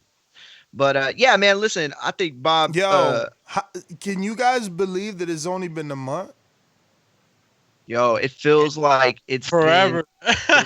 The fact that they're talking about August and the fall, like, that seems so far away right now. Well, we got the perfect man to tell us whether we're gonna have to wait that long or not. Let me call him up. Okay, remember, Ness, Doomy, Enrique, Mario falls back and does production. Okay. Oh, you have no questions? No, I have plenty, but we have so many Patreon. All right, I'm after Doomy. Yeah, I'm doing this for the Patreon. Like, hey, Uncle Bob, how's it going? Oof. Nah, but it's been. I'm not gonna say that. It's been another. There's been another month at it, right? Yeah, man. It felt like a month. It ain't so. How are we gonna get through May? So what you saying? June? May 15th, which we're only That's another month. Yeah, we're only in April 17th. Dios mío. All right, ladies and gentlemen, we are live with world-renowned Hall of Fame promoter Bob Arum. Bob, how are you? Thank you first and foremost for taking out the time to come on the program. We truly appreciate it. How are you during this time, this COVID? How's everything going? Well, we're doing as good as possible. Thank God we're still around, alive and kicking. A lot of our fellows are not doing that well. I saw today that a good friend of mine, Eddie Cotton, a terrific referee, passed away from COVID. Oh man, our condolences. Yeah, he was a good guy, good referee. Did you say Eddie Cotton? I received the press release. Yeah, Eddie Cotton. Yep. Eddie Cotton. He was in New Jersey. Yeah. Hit the bells for him. Really good, honest referee. Yeah, it is definitely some unexpected times right now. You've been promoting for some years now, Bob. Has boxing ever faced anything like what we're up against now with COVID-19? No, the country hasn't, I mean, this is something entirely new for any of us. So, boxing wasn't signaled out here. Boxing is just one of the casualties of this pandemic. So we've only been a month into this, and it definitely feels longer. Does it feel like a month or much longer for yourself? Well, much longer. I was telling my wife, I'm now 88 years old. I said one thing that the pandemic convinced me of is I did the right thing not retiring. I mean, I can't imagine living my life this way. I hear you, Bob, man. And listen, we don't want you to retire. We love you in this sport and everything that you do and the fights that you make and the fighters that you help build into superstars, which brings us to, Top Rank, obviously not dropping the ball, doing a lot of interviews with Christina Pancha, but one that sticks out, obviously, is the Terrence Crawford interview. And he said a lot of things. People want to see him in a lot of fights. But he's just got into a big back and forth with Charlo. And I don't know, I had to call you and just see truly what's your thoughts on that. And have you given it enough thought? Is this kind of a Kell Brook Gennady or a Khan Canelo, a Mikey Earl situation, except where maybe the world thinks Crawford will be the favorite in a Charlo fight? Well, I wasn't aware of that until you mentioned it. So if I have to talk to Terrence, and if Bud wants to fight anybody, we'll do our best to make it happen. Simple as that. He's a unique talent, is Bud Crawford, and if he's ready to go up and fight a fighter who is in a higher weight category, hey, he knows what he's doing, and we'll help to make it happen. So again, you caught me by surprise. I just wasn't aware of it. Yeah, they had a very good back and forth on social media. And, obviously Jermell Charlo came to the aid of Earl Spence and saying that, Earl would handle Crawford. So Crawford said, keep his name out his mouth before he has to show him who the real king of the jungle is. And obviously Charlo comes back and says, look, there's only one way to find out, and that is a fight. Now, this just, for me, it came out of nowhere, but I think, is there a bigger fight out there as a promoter, Hall of Fame promoter? Can you think of a bigger fight for Crawford? Because right now the Earl Spence fight just isn't there due to his tragic accident. But is there a bigger fight? Is Kell Brook a bigger fight than Jermell Charlo with a WBC title? I don't care about the title. But again, I think Kell Brook is a really good fight.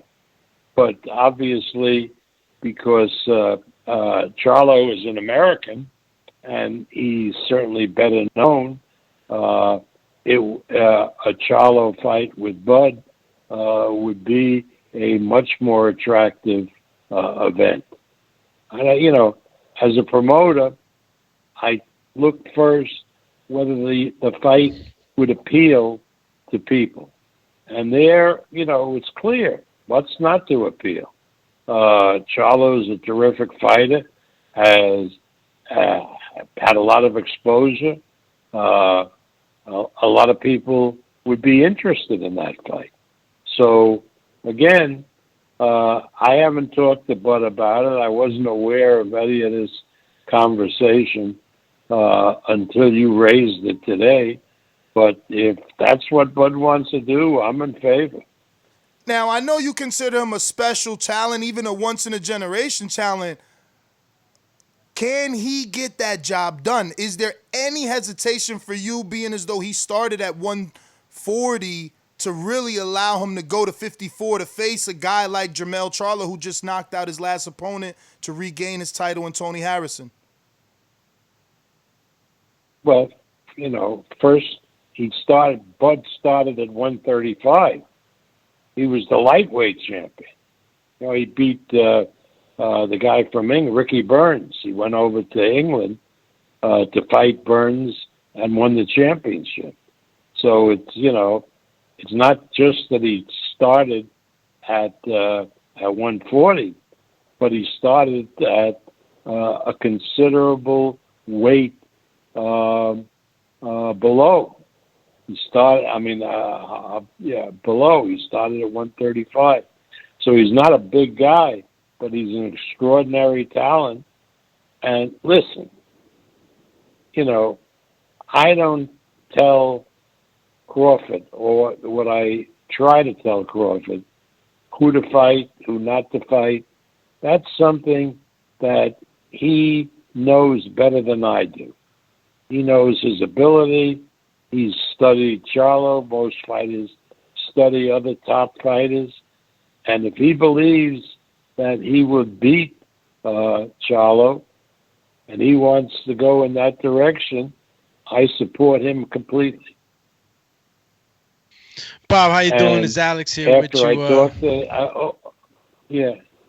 go ahead, finish up. To him, after I talked to him about it, and if that's what he wants to do, then believe me, I'll call Al, and once this stuff is over here, I'll try to put it together. Bob, it's Alex here with you. Before you came on, we had Keith Thurman here with us, interviewing him. And, another interesting fight that the people were talking about is Keith Thurman versus T-Bud. How, as a promoter, a legendary promoter, and, making the right moves for so long, what fight is more appealing to you as a promoter, a Thurman fight or the newly beef that's been, back and forth with Twitter with Jermella? Which fight is a better fight for Crawford in your opinion? Again, that's not a question that I would even think of answering. Thurman is a terrific fighter, has a good audience. He gave Manny hell.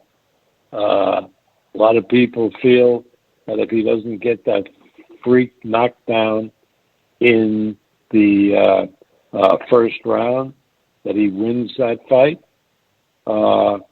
And I will, once I know I can put a fight on, which I don't know at this particular point in time, when I can put a fight on, I would definitely talk to him about either fight. I think either of them a very, very attractive fight.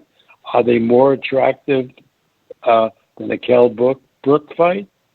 Well, certainly over in the United States, they're more attractive because you're dealing with two Americans. So the answer is, would I do it? Yeah, absolutely. And I'll examine it once we're ready to get an operation. Bob Arams, Enrique Church, how are you? Welcome to the show. Good. I have a question for you. Alex Doomsday, our co-host, he just used the word beef. And the definition of beef is when two fighters put on the gloves to put one another to sleep.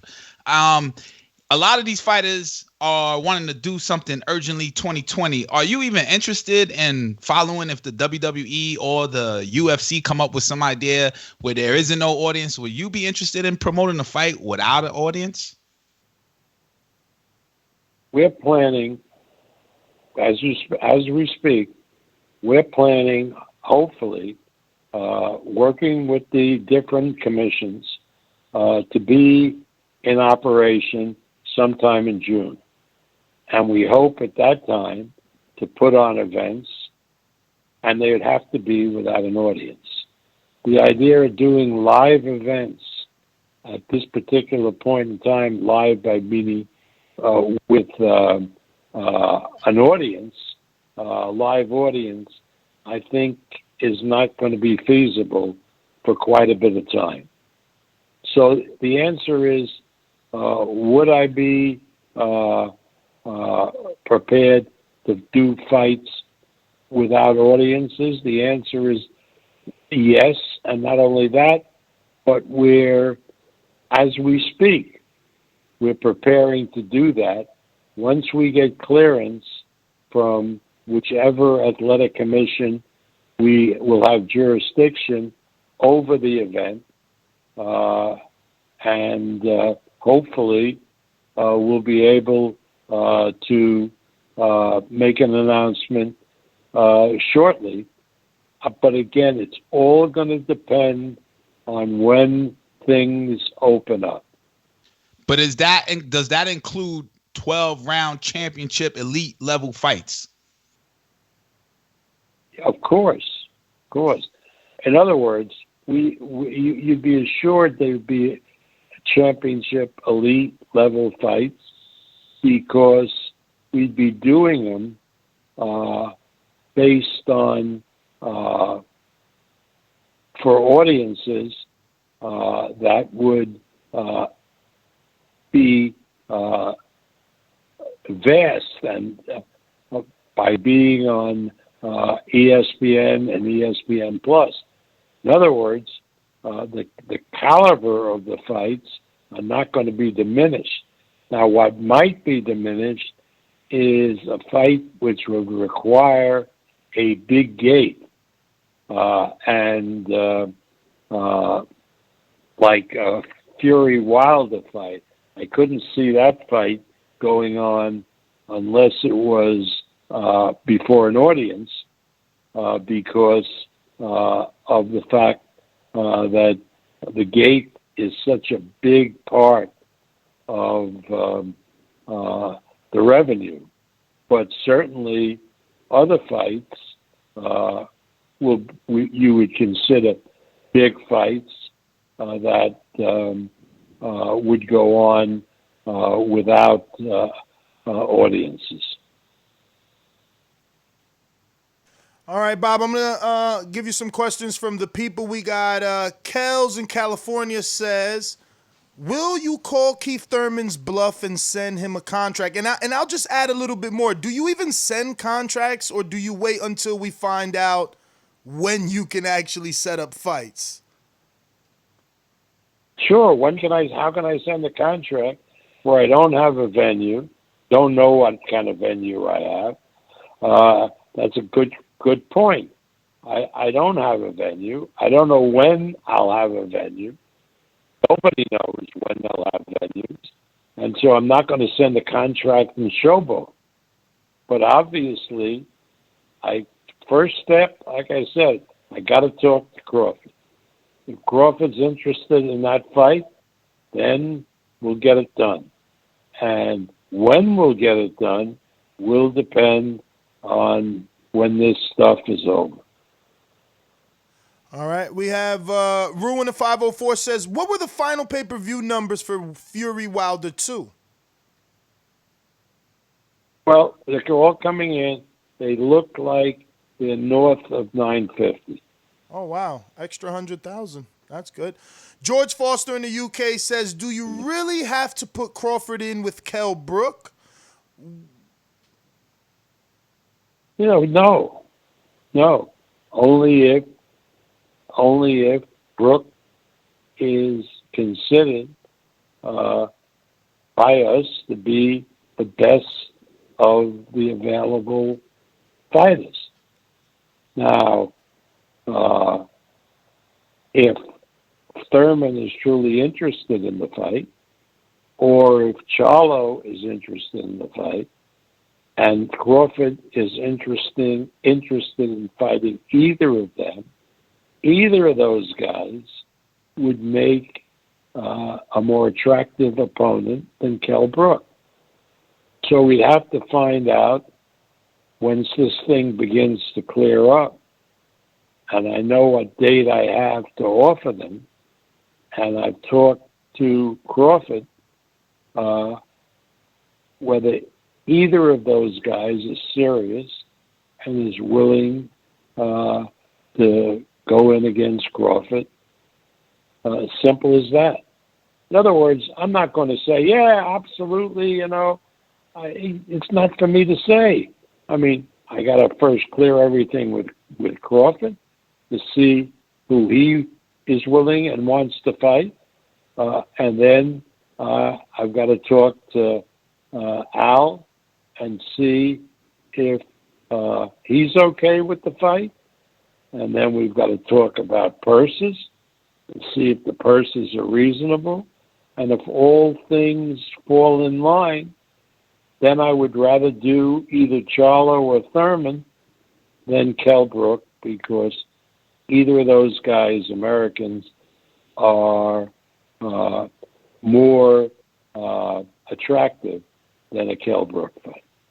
Beautiful. Bob, I'm in love with you today. Beautiful answer. Victor Balua says, Canelo versus Jamal Charlo. Who wins and why?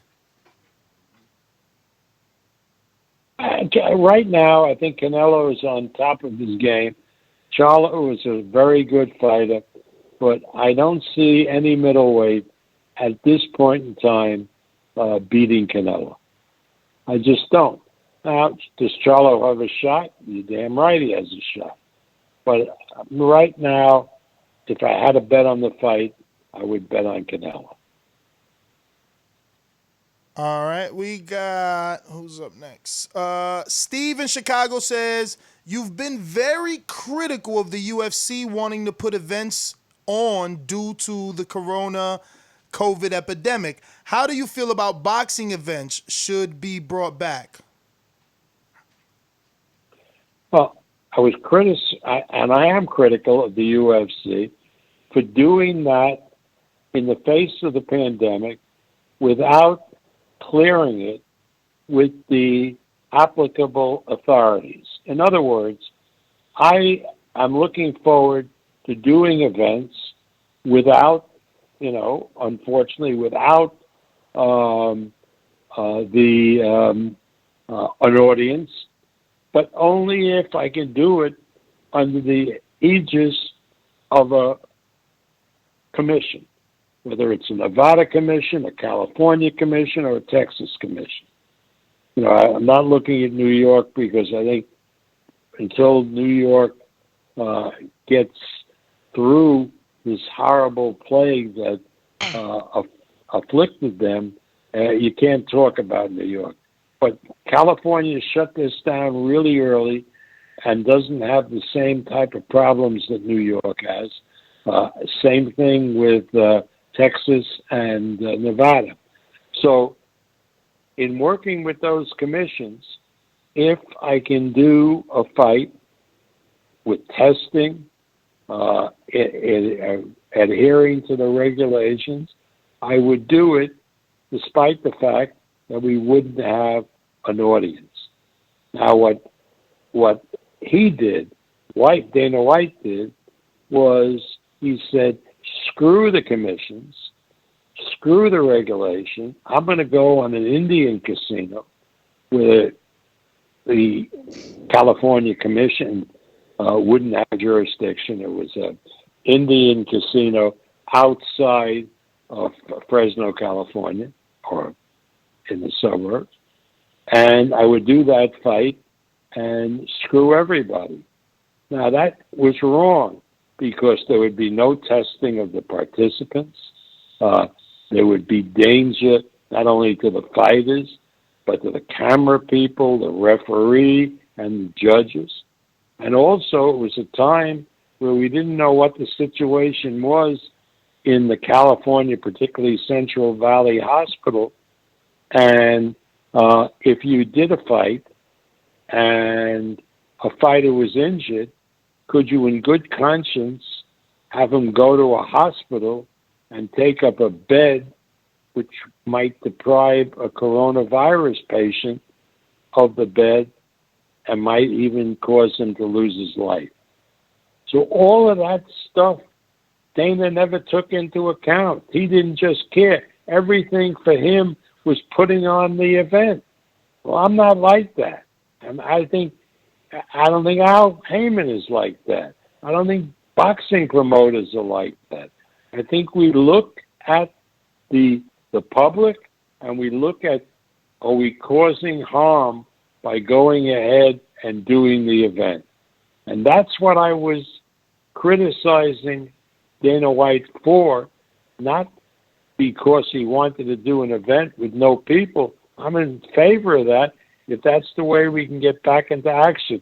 But it has to be done with regulatory authorities guiding us, particularly their medical personnel, so that everybody is safe and we don't have an issue with use of a hospital bed that could be for a coronavirus patient or for use of ambulances necessary to take those patients to hospitals.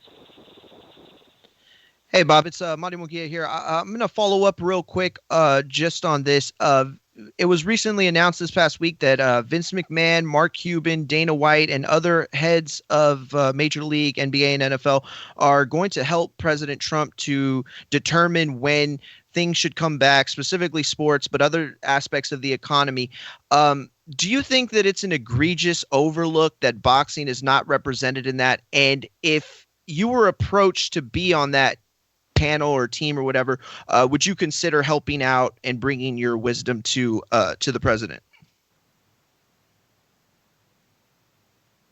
Look, as far as I know about boxing promoters, myself, Al Heyman, Lou DiBella, we're all educated, very intelligent people.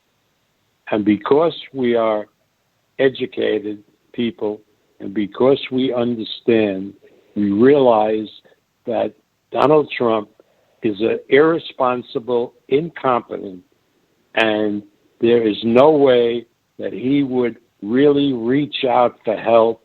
Anybody that he invites into his sphere will be an enabler and he will use as a puppet. So the answer is, if Trump asked me, I would tell him thanks, but no thanks. Okay? Wow. I think what he's done in this country, what he's done to people, where he sat on all this information for a month without doing anything, cost the lives of a lot of people, particularly as we see now, are overwhelmingly people of color. And if anybody wants to play ball with this guy and wants to use themselves as a cover for his ineptitude, I think it's atrocious, and I would not be a party to it. I applaud you for that answer, Bob. I absolutely applaud you. Thank you. Go ahead, Ness. All right, we got Scott, the Christian Fight fan, says, what is the real story with Teofimo versus Lomachenko matchup? Teofimo said in an interview Lomachenko wants 7 to 8 million for the fight. It's totally nonsense. Besides, what the hell is Lomachenko? Why the hell is Lopez getting involved in what Lomachenko wants? No, we have a contract on the fight. We were prepared to go ahead at Madison Square Garden on May 30th, and this coronavirus happened. Lomachenko was already in the United States starting his training. We were 1 week away from announcing the fight, and then obviously the coronavirus thing happened, and New York had properly, canceled public assemblies, and the fight was off. And Loma, because he has a family back in Ukraine, got on a plane and went back to the Ukraine. And now it's going to take time to get the Lopez-Lomachenko fight off the ground because, number one, Loma got to get back into this country, and there's a travel ban because of the coronavirus, and they got to start training. You got to get a place for it. Hopefully, October, November, that fight will happen. But it is really unfair and certainly out of the blue for Lopez to blame Lomachenko for the fight not happening, or to even think that Loma has asked for a particular sum of money. We have a contract with Loma. He's was satisfied with the amount that he was getting, far less than the amount that Lopez is talking about. So that is not an issue, and I'm shocked that Teofimo brings something like that up. Yeah, another thing that he said was that the sticking point was Madison Square Garden, that Lomachenko feels like that's Lopez's hometown now, and it isn't neutral ground.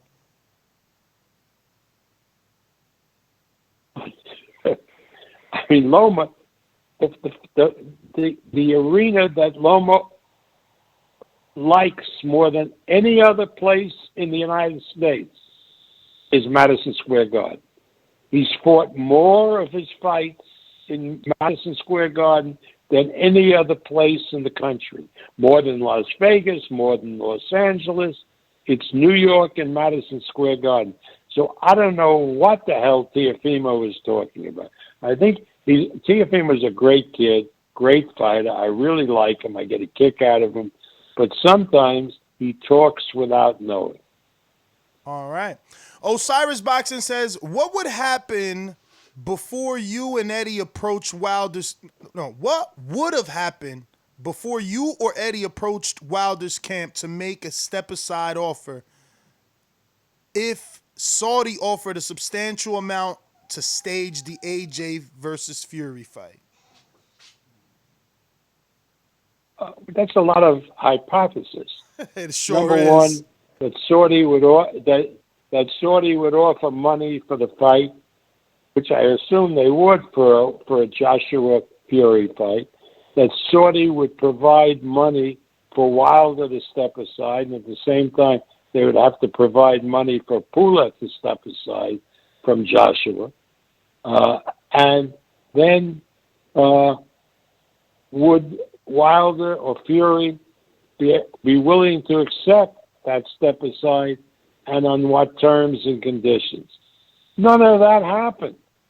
None of that was realistic.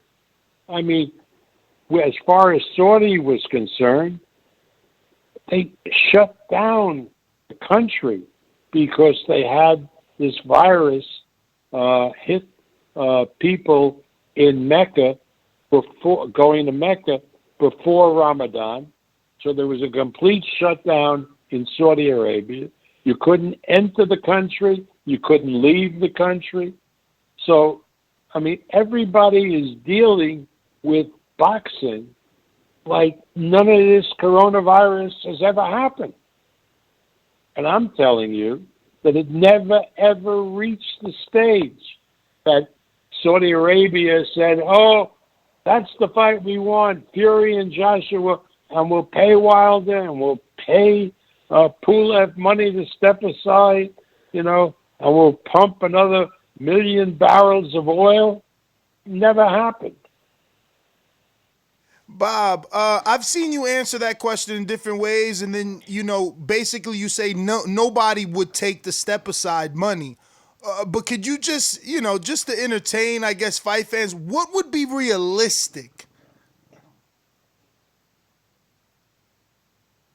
I don't know how much oil they want to pump in Saudi Arabia. I ain't paying anybody money to step aside. I mean, if the Saudis want to pump another 1 million barrels and pay these guys to step aside, what do I care? Beautiful, beautiful. All right. I'm making a joke of it because it's ridiculous. Yeah. No, we totally get it. We have Intrigue in Atlanta says, "Hi, Bob. When boxing gets the green light to continue, can fans expect to see at least one co-promoted stacked fight card filled with only A-level fighters that usually would headline their own events? Or is this not realistic expectation for us fans? And should we be looking forward? What should we be looking forward to when boxing resumes?" When boxing resumes, you're going, as far as speaking for my company and for ESPN, you will see good top-level fights that you would have seen on ESPN. That level fights, some title fights, some not title fights, but all good fights with top-level, world-class fighters. That's what you're going to see.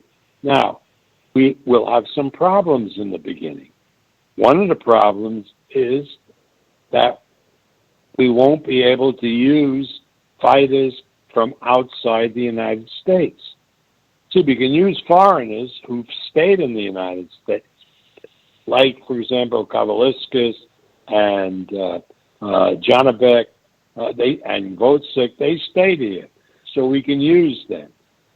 But primarily, we'll have to go with American fighters. Now, for example, one of the fights we were looking forward to doing was Inoue against Casemiro, a unification bantamweight championship fight. Casemiro owns one of the titles, and Inoue two of the titles. And we had scheduled that for the end of April. Now, Inoue is in Japan, and Japan wasn't vigilant in cracking down on coronavirus for the time necessary. And so they have had another outbreak, which is worse than the first one they had, which we got to watch out for in the United States, that we do a right thing opening up the country and not looking to get a second outbreak in. But anyway, that's not the point I'm making. The point is that Inoue, we were going to do Casemiro and Inoue when we couldn't do it in the United States, in Japan. Well, that's not possible anymore because obviously there's no boxing in Japan.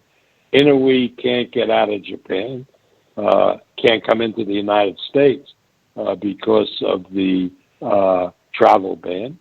And Casemiro is in the United States because Sean Gibbons brought him in to get ready for the Inoue fight.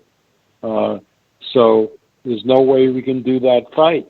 But Casemiro is here, and we'll find a good bantamweight who we can put in with him, and probably he'll be one of the first fights that we do.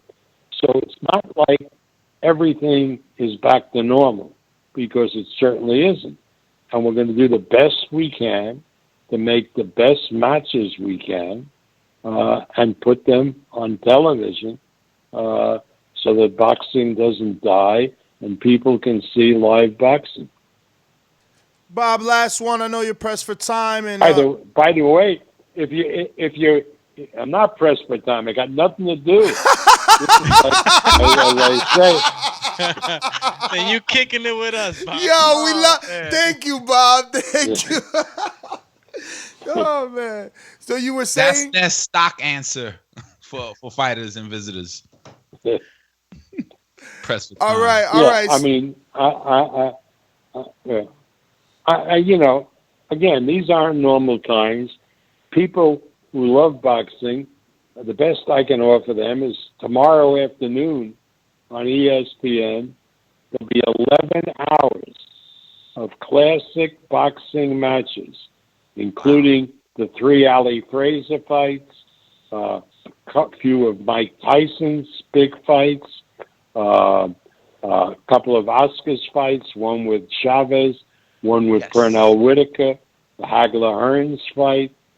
11 hours. Wow. What time does it begin airing? Of boxing on ESPN. I think it starts at 9 a.m. in the East. Check it, but it's tomorrow. It starts tomorrow morning in the East, and it goes until 11 at night. Hey, Bob, real quick, Alex, real quick, man. I always wanted to ask. You know, you being a legendary promoter. It starts at 12 o'clock. 12 to 11, noon to 11. Thank you for that heads up. What was the toughest that's fight great. in your time as a promoter? What was the toughest fight to make for you? What was one of those fights that it took a lot to make? Well, certainly the Pacquiao Mayweather fight. Yeah. That only cooked in the oven for about 6 years. Yeah, that was the toughest. Wow. As a miracle, we got it done. Bob, we got another one. It's from Israel in Oklahoma. Says, no question, but thank you for coming on the Boxing Voice. Next time you come through Oklahoma, lunch on me. Unless we go somewhere expensive, then we'll go Dutch.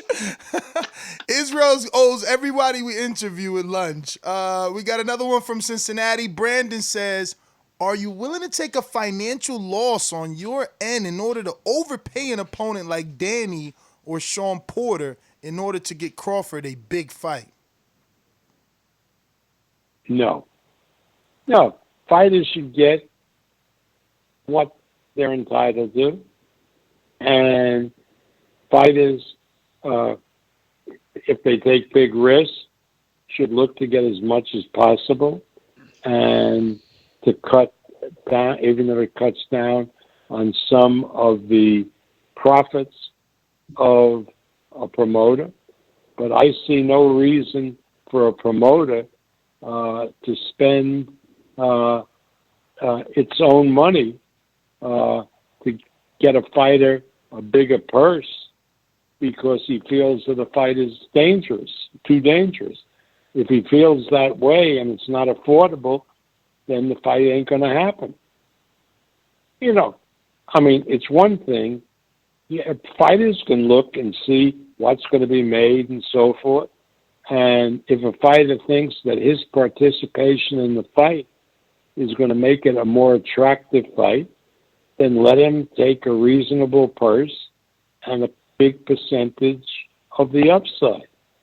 That's how it's got to be.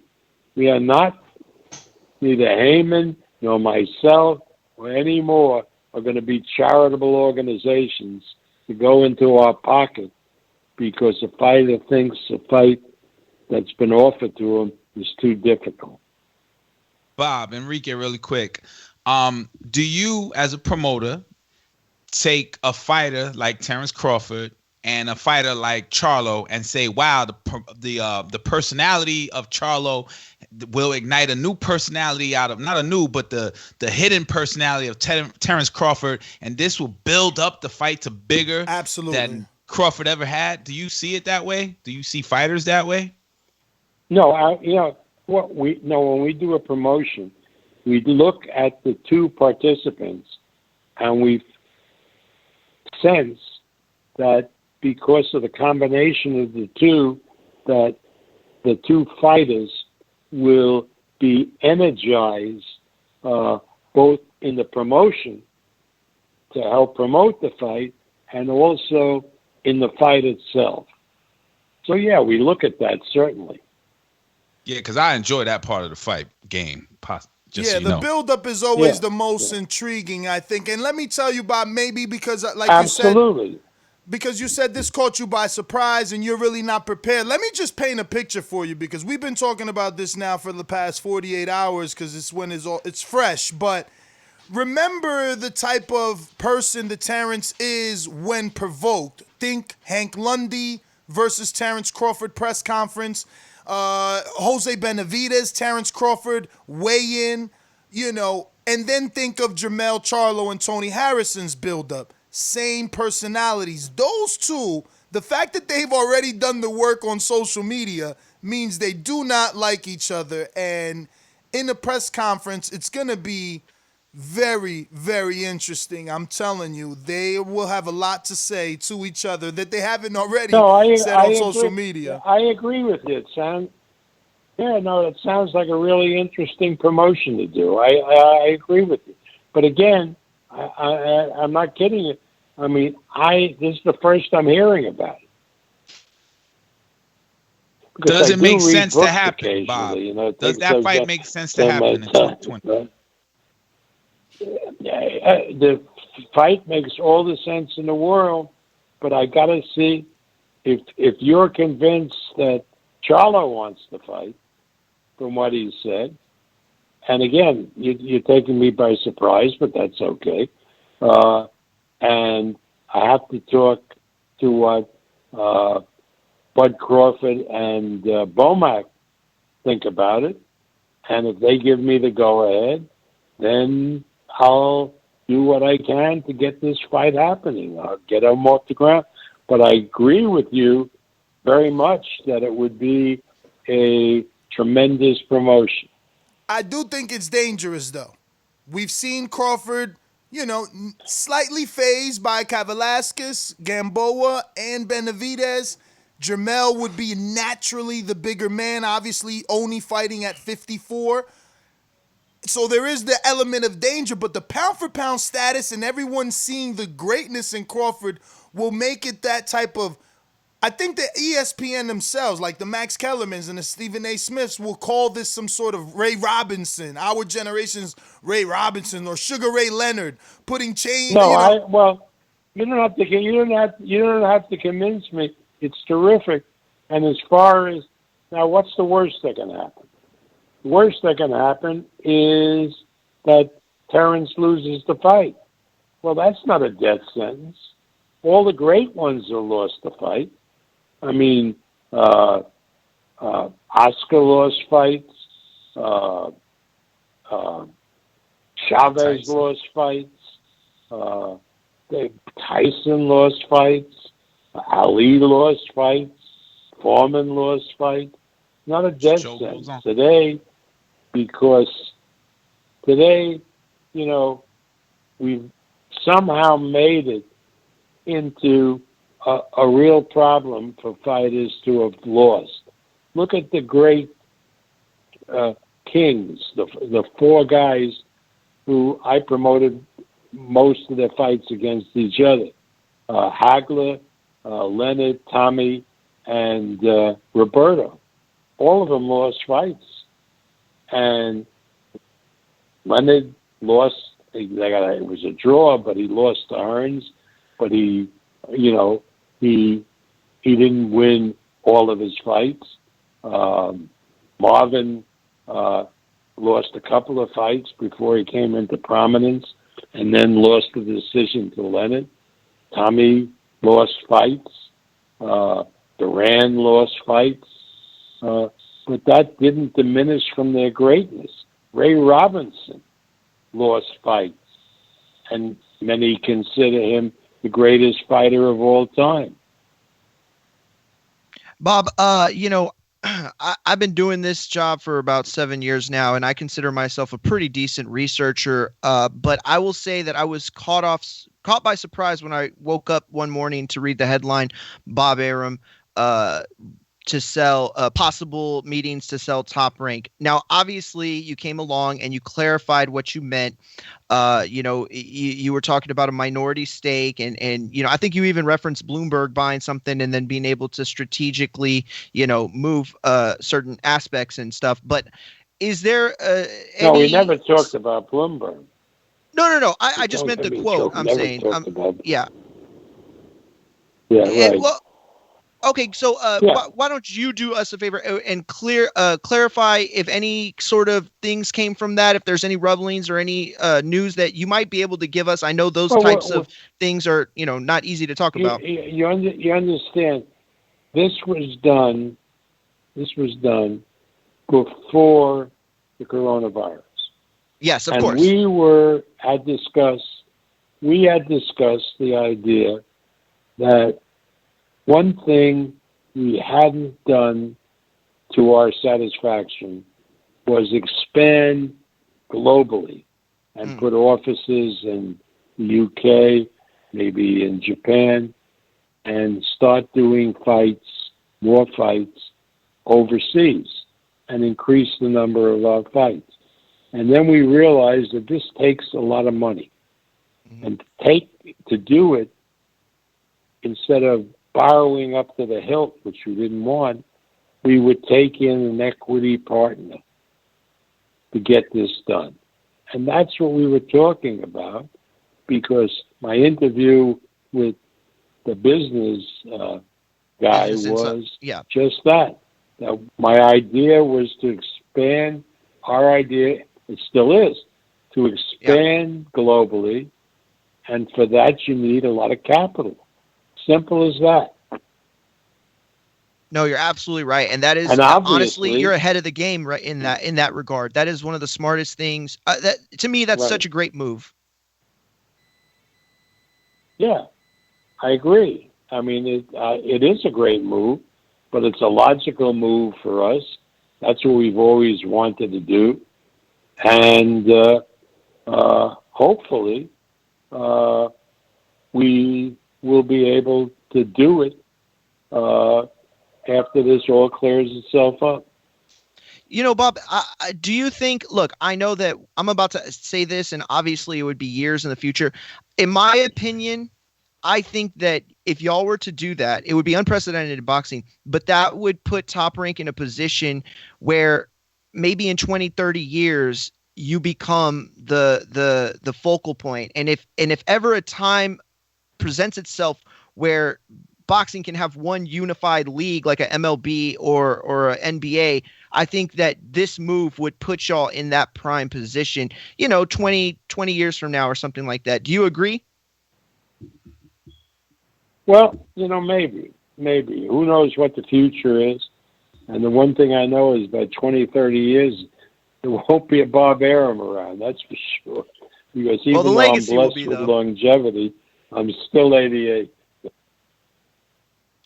Hey, so, Bob. That's all possible, but that, No, go ahead. We have, really good, strong executives that are going to be around a lot longer than myself. And they'll be carrying the ball into the future. And that's something that they've wanted to do, and I certainly support it. Agreed. Go ahead, Enrique.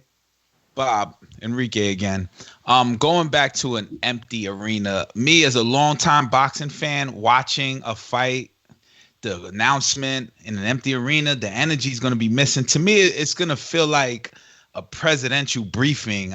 There's that energy that's missing. How do you see it happening and being exciting for the people who are there, like the actual fighter, the referee, And do you pump in audience? No,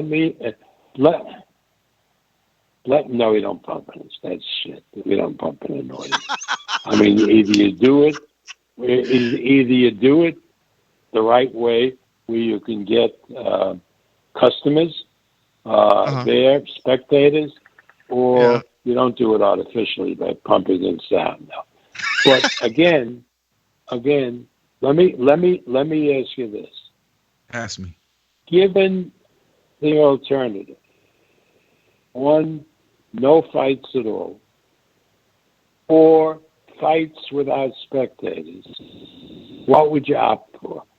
fights without spectators. Hold Absolutely. on. There's a certain fight. Like I will watch a Brandon Lee versus somebody without spectators. I'm not gonna watch Terrence Crawford versus Charlo without a spectator. I want to see them build their energy off of the room energy. You know. I'll take it however I can get it. I mean, but that I'm not, sounds no, cool. but that's not your choice. Your choice Yeah, but then you is force feeding to me see now. the fight, or don't see, or if you had a choice, you could see a fight with no spectators, or there would be no fight. I'm gonna watch it, but then how do I enjoy Crawford's victory running up on that apron and putting his hands up to who? No one's there. There is no question that it is not as good or advantageous as a situation where you're doing it for an audience. Nobody is arguing that. But that's not the choices that we have. The choices that we have is to go dark or to do a fight, right? A fight show without audiences. And you'd have to, I would think, opt for the latter. Bob, but what about this Dana White offer? Is this just him, again, staying relevant in the media? An island? Can boxing get an island too? Forget the island. Forget the island. The island belongs to, has to belong. There is no island that is independent of a country, right? Every island belongs to some country, right? Whether it's an island off the United States belongs to the United States. An island off Mexico maybe belongs to Mexico. A Caribbean island belongs to some Caribbean country. Now you have travel bans. You have all of that stuff. You have flying in people from all over the world to this island. And then how do you bring them back to the United States? I mean, none of that has ever, you have to examine everything that everybody says. And when something seems like it's outlandish, you have to examine it.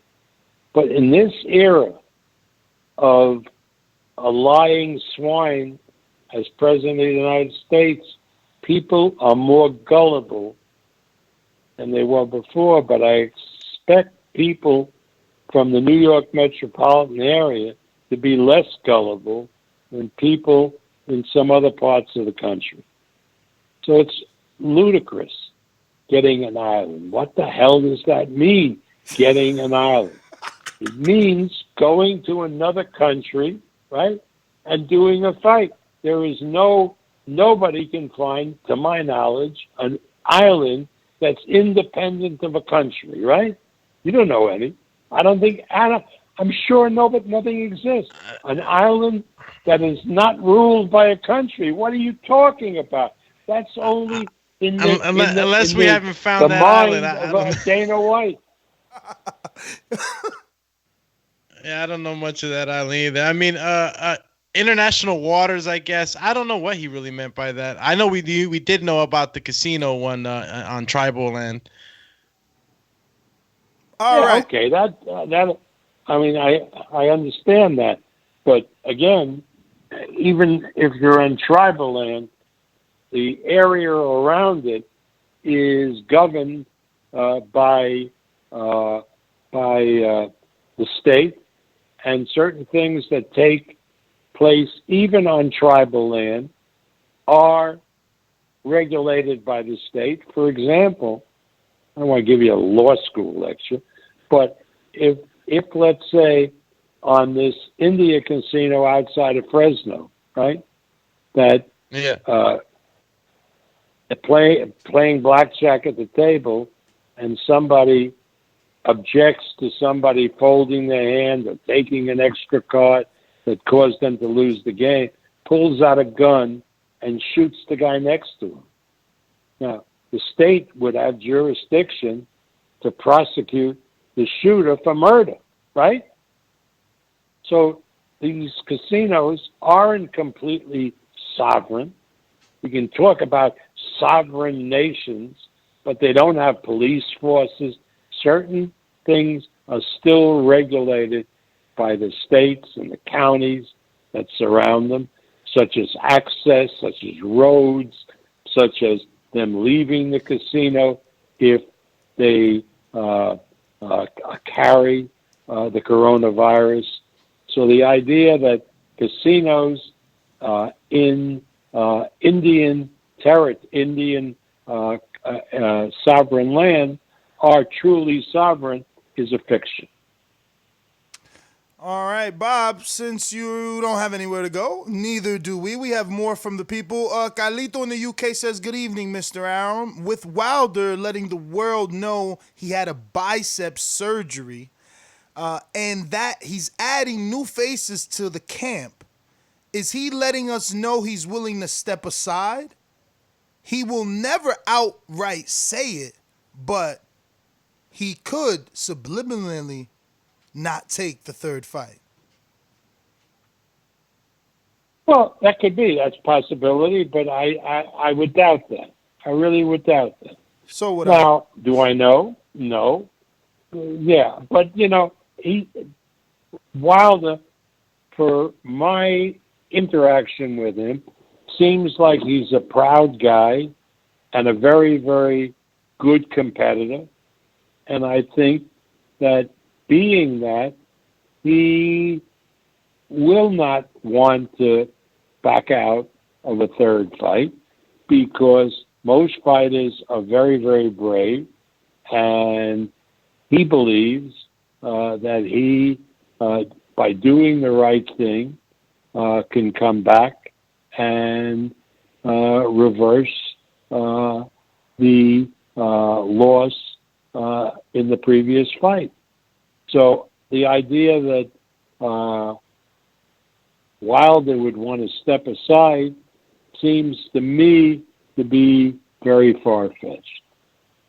All right. Danny Ramirez, this is a good one, Bob.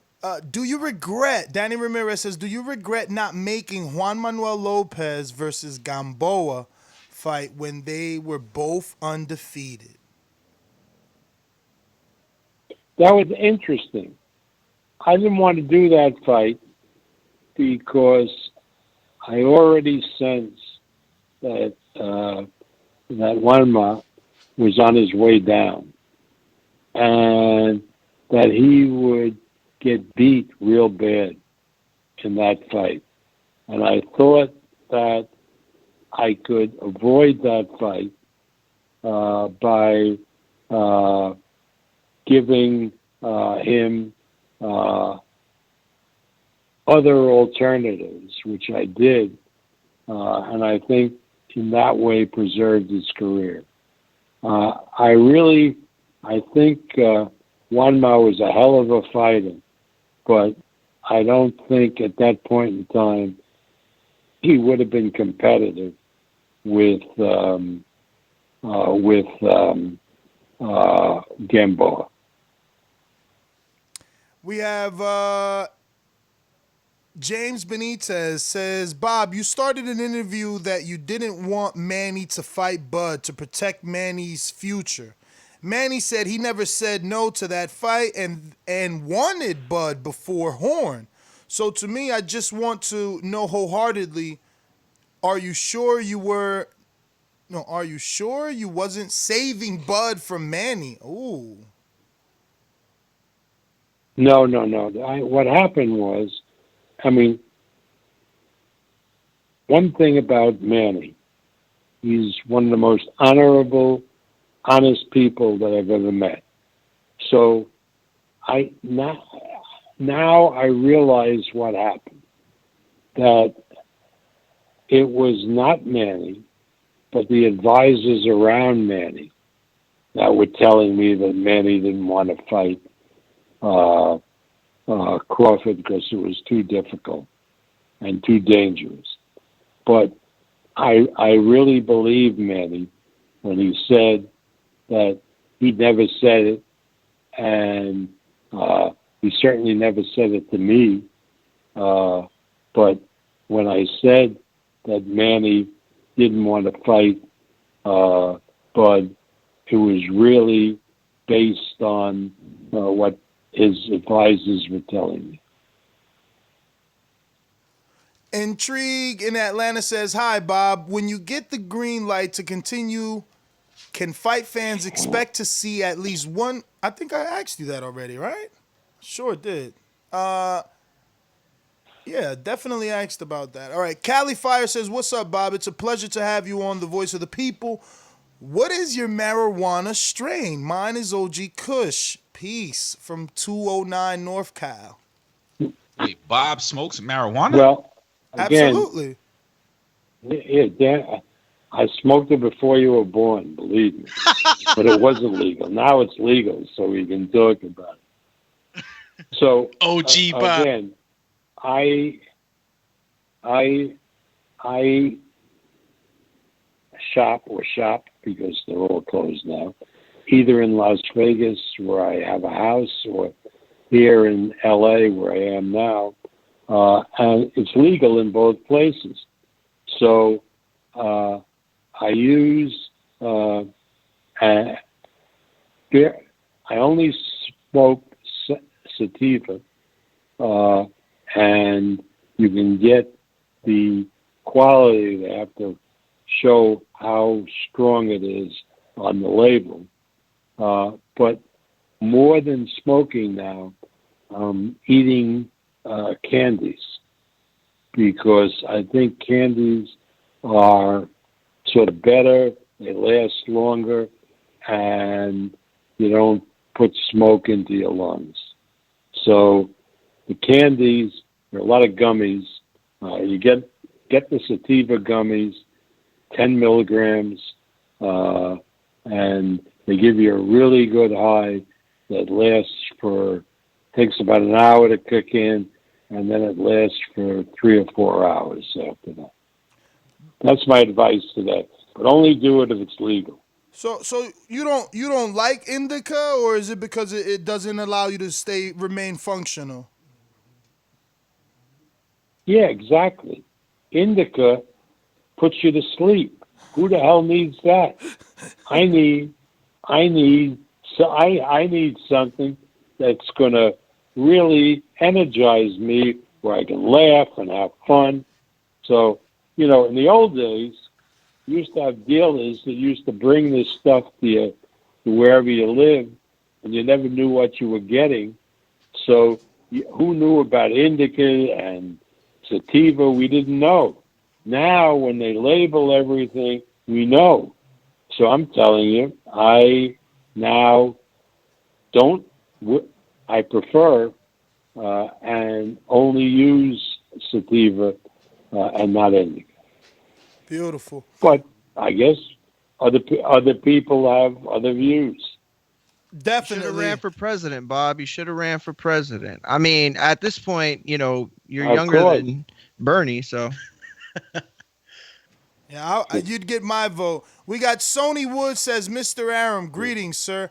I read a Terrence Crawford article in which he states he's not selling his soul for anyone. I love his discipline to stay his own path, but with raising and an overcrowded division of great fighters, isn't he at a point where the likes of Kelbrook and Adrian Broner are not in his path and shouldn't be considered as future fights? Hashtag Go Corn Huskers." Well, okay. Again, I don't think we would consider or sell as a real fight a fight with Broner. I think Broner's time. You talk about a waste of talent. That's Broner. He wasted his talent, not because of any bad promoter or anything, but because he wasn't disciplined. You have to be disciplined as a fighter. That being said, I really believe that who was the other guy other than Broner that you mentioned? Kell Brook. Who? Kell Brook. Kell Brook, I think, is a reasonably good fighter, an opponent. I know he's had his better days. But again, you guys have raised the possibility of a Charlo fight, a Thurman fight, and I said, as far as I'm concerned, those fights would be preferable. Great news to hear. We have Tracy says, Mr. Aram, no question, just a fact of the people. Nobody wants to see Kell Brook. Everybody wants Charlo, Porter, Thurman. No Regis either. Wow. Okay. David Maldonado says, "Hello, Bob. First, What do they got against? What do they get against Regis? He's a pretty good fighter. I know. That's a great Always fight. like Regis.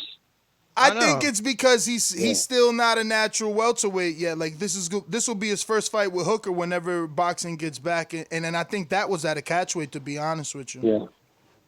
So he's just got to become a natural welterweight. Well, plus Crawford and Ramirez is the fight to make. If there's any fight at 140, it's Ramirez. Exactly. Yeah, that's true. David Maldonado. Progress against Ramirez. David Maldonado said. I mean, Ramirez. The fight we were going to do this winter, assuming that Jose won his fight over Postel, was him and Josh Taylor. Was a hell of a fight. Oh yeah, that's a great fight. We had Ramirez on, and he had talked about he doesn't want to move up until he unifies. But my whole thing is I see a star in Ramirez. I honestly think that Ramirez Crawford, when it happens, will be bigger than Crawford Spence. I really do. I think that Ramirez, that Mexican star, I think it's going to be bigger when it happens. But that's just my opinion. The one thing about Ramirez that I love is he's a socially active guy. I mean, he is really what he does for the agricultural workers in his area of Central Valley, which is the big farm area in the country as far as produce is concerned. And he was a kid who came up working in the fields. It's a great story, great American story. And Jose is should be one of the poster boys for the sport of boxing. Oh, he will be. He absolutely will be. The fact that he's a hard worker makes it all that much better. We also had Robert on the same day, and we know how hard they work together. We have David Maldonado says, "Hello, Bob. First and foremost, congrats. You have lasted the test of time, and your longevity in the sport as a promoter is amazing. God bless to you and your family. My question is, even though both guys are in your stable, who do you pick to win? My personal most anticipated fight after the corona is gone, and that is Teofimo versus Loma." Well, you can't pick anybody to win because you don't know yet. I mean, certainly Teofimo is the bigger puncher, and he's younger and bigger, naturally bigger. But Loma is a boxing genius. He has unbelievable distance. We've never seen the likes of him as far as being an accomplished fighter like he is. So again, if the fight is going to end in a knockout, I think you would favor Teofimo, and not that Loma couldn't knock him out.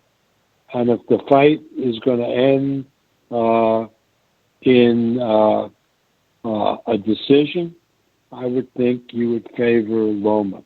But, to pick a winner is sort of counterproductive. I don't know how you could really do it with any kind of degree of certainty. And that's what makes it a really interesting fight.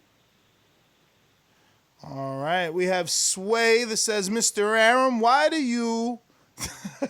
they don't want this Brook fight. Why do you insist on Bud fighting Kell Brook, yet previously stated Danny Garcia and Sean Porter aren't good enough for Bud? Can you explain the logic behind that?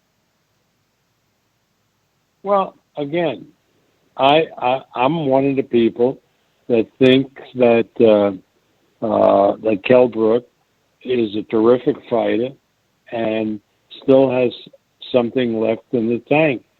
Again, that's what I think. But, given his,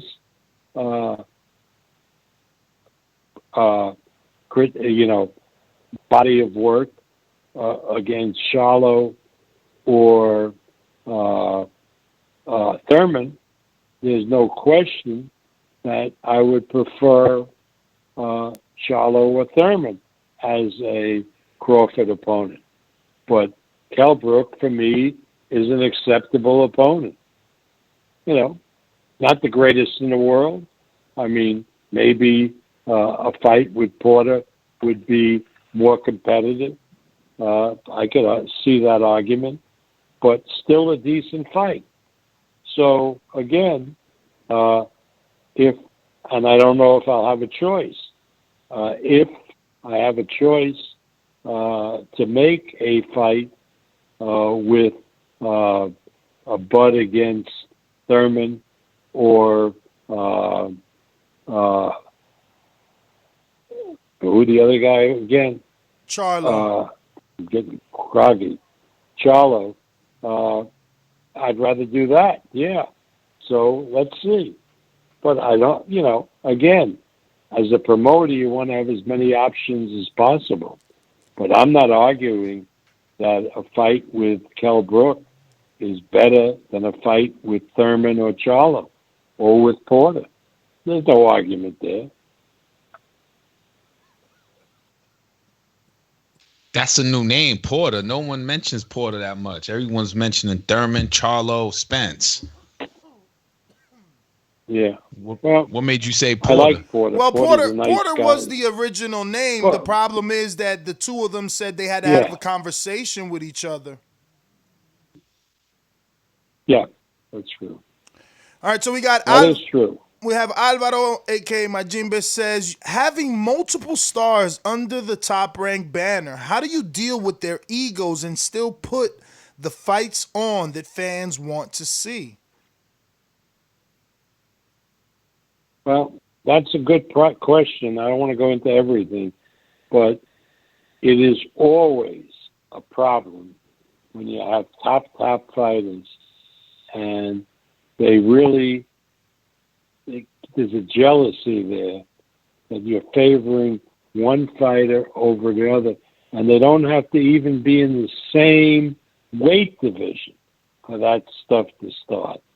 I mean, particularly, Bud, whenever I say a good thing about Lomachenko, he goes crazy that I'm not giving him enough attention, but talking too much about Lomachenko. Fighters are like talking that. about an ex-girlfriend. Listen, they've always been. They've always been like that. So you take it with a grain of salt. And you do the best you can. Bob, do you watch any of the other fighters like PBC fighters and be like, "Ooh, I'm on a match, make him. Let me make a phone call." Do you ever do that? Well, the truth, I got to be honest with you. I haven't done that because it was too much of a pain in the ass to get things done with PBC. But now that we had that wonderful experience dealing with them, on the Fury fight, it's changed the dynamics. So now I can feel that I can pick up the phone and I can talk to Al, one of his people, and he can talk to me sensibly. And so I think the chances of those kind of fights happening are a hell of a lot better than they were before. So, but the answer is no, I didn't, because it wasn't worth the effort, because I felt I wasn't going to accomplish anything. Bob, since Josh Warrington signed to Matchroom and seems to want to fight a secondary titleist, is Shakur Gary Russell possible? Gary Russell's come out and said, that he works with Al, but he's still his own guy. He's had meetings with Eddie. Can we see a unification for Shakur, or coming out of this, you think Shakur's going to move right to 130? Because he has mentioned how if he couldn't get Warrington. He's going to get Warrington. He's going to get Warrington. I talk with Eddie. I mean, that's not going to be a problem. Okay. So he'll get Warrington. There you go. Well, we got Jose Boxeo says, what's the future looking like for Emmanuel Navarrete?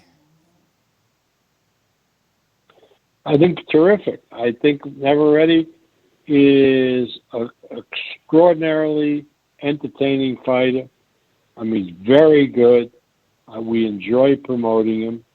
But again, in the immediate, he's a Mexican. So the question is, am I going to be able to get him to the United States to fight on our cards? Now, I don't know what the answer to that is. If the answer is yes, I'll be able to do it, then you'll be seeing Navarrete one of the first guys, because I look at him as really an entertaining fighter, and I think that people want to see him. But again, it's out of my hands. I don't know what the situation is going to be as far as getting him into the United States so he can fight. I mean, he has all the papers and everything, but these are really difficult times. Now, you didn't really answer the Gary Russell. Is that something that interests you? You think that's a big fight for Shakur? I don't know. I didn't talk to Shakur about it, and I haven't talked to James Prince, his manager. Yeah. So, again, I don't decide these questions in a vacuum. I talk to my fighter, I talk to his people, and on the basis of that, we decide what we should do. Last one. Again, this is the and I got to get off because it's enough. So, I don't want to leave the question unanswered, but it's like the same as the Crawford thing. I don't make these decisions by myself. I got to talk to Bud. I got to talk to Brian McIntyre, Bomac, and then we'll decide in which directions we go. That's how we've always operated. But again, I'm familiar with Russell.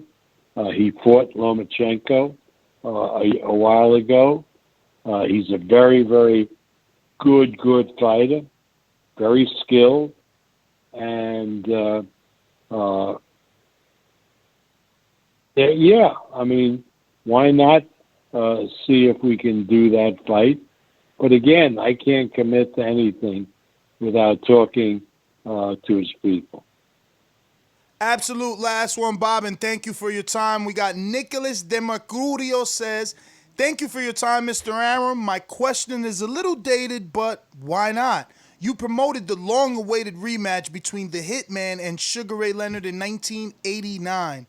Did you see that as a draw? Thank you again for your time, and we look forward to your boxing's return. Oh, you look forward to boxing's return. Right. I saw it the same way Ray did. The winner of that fight was Tommy Hearns. No question. Yeah.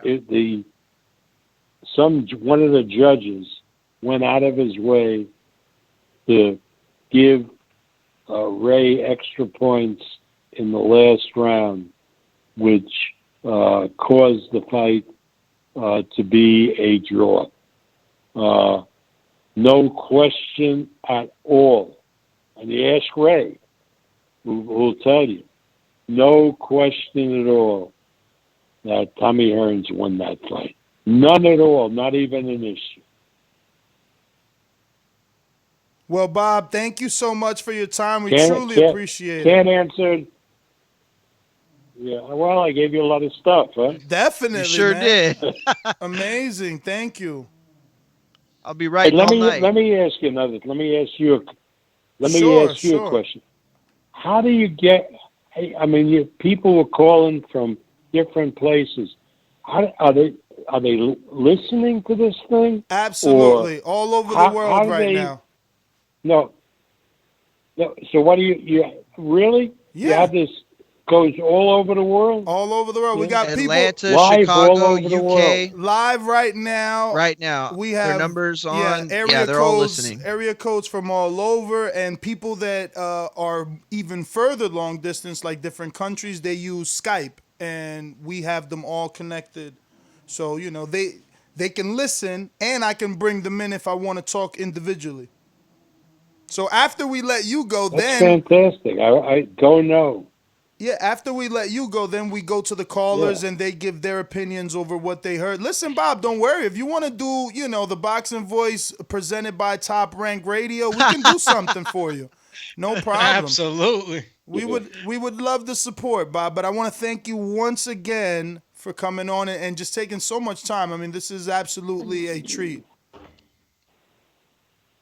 It was my pleasure. I really enjoyed it. You made my day, guys. God bless you. You got something great going. I mean, I'm floored by the fact that so many people called in to ask questions from all over the world. Great job, guys.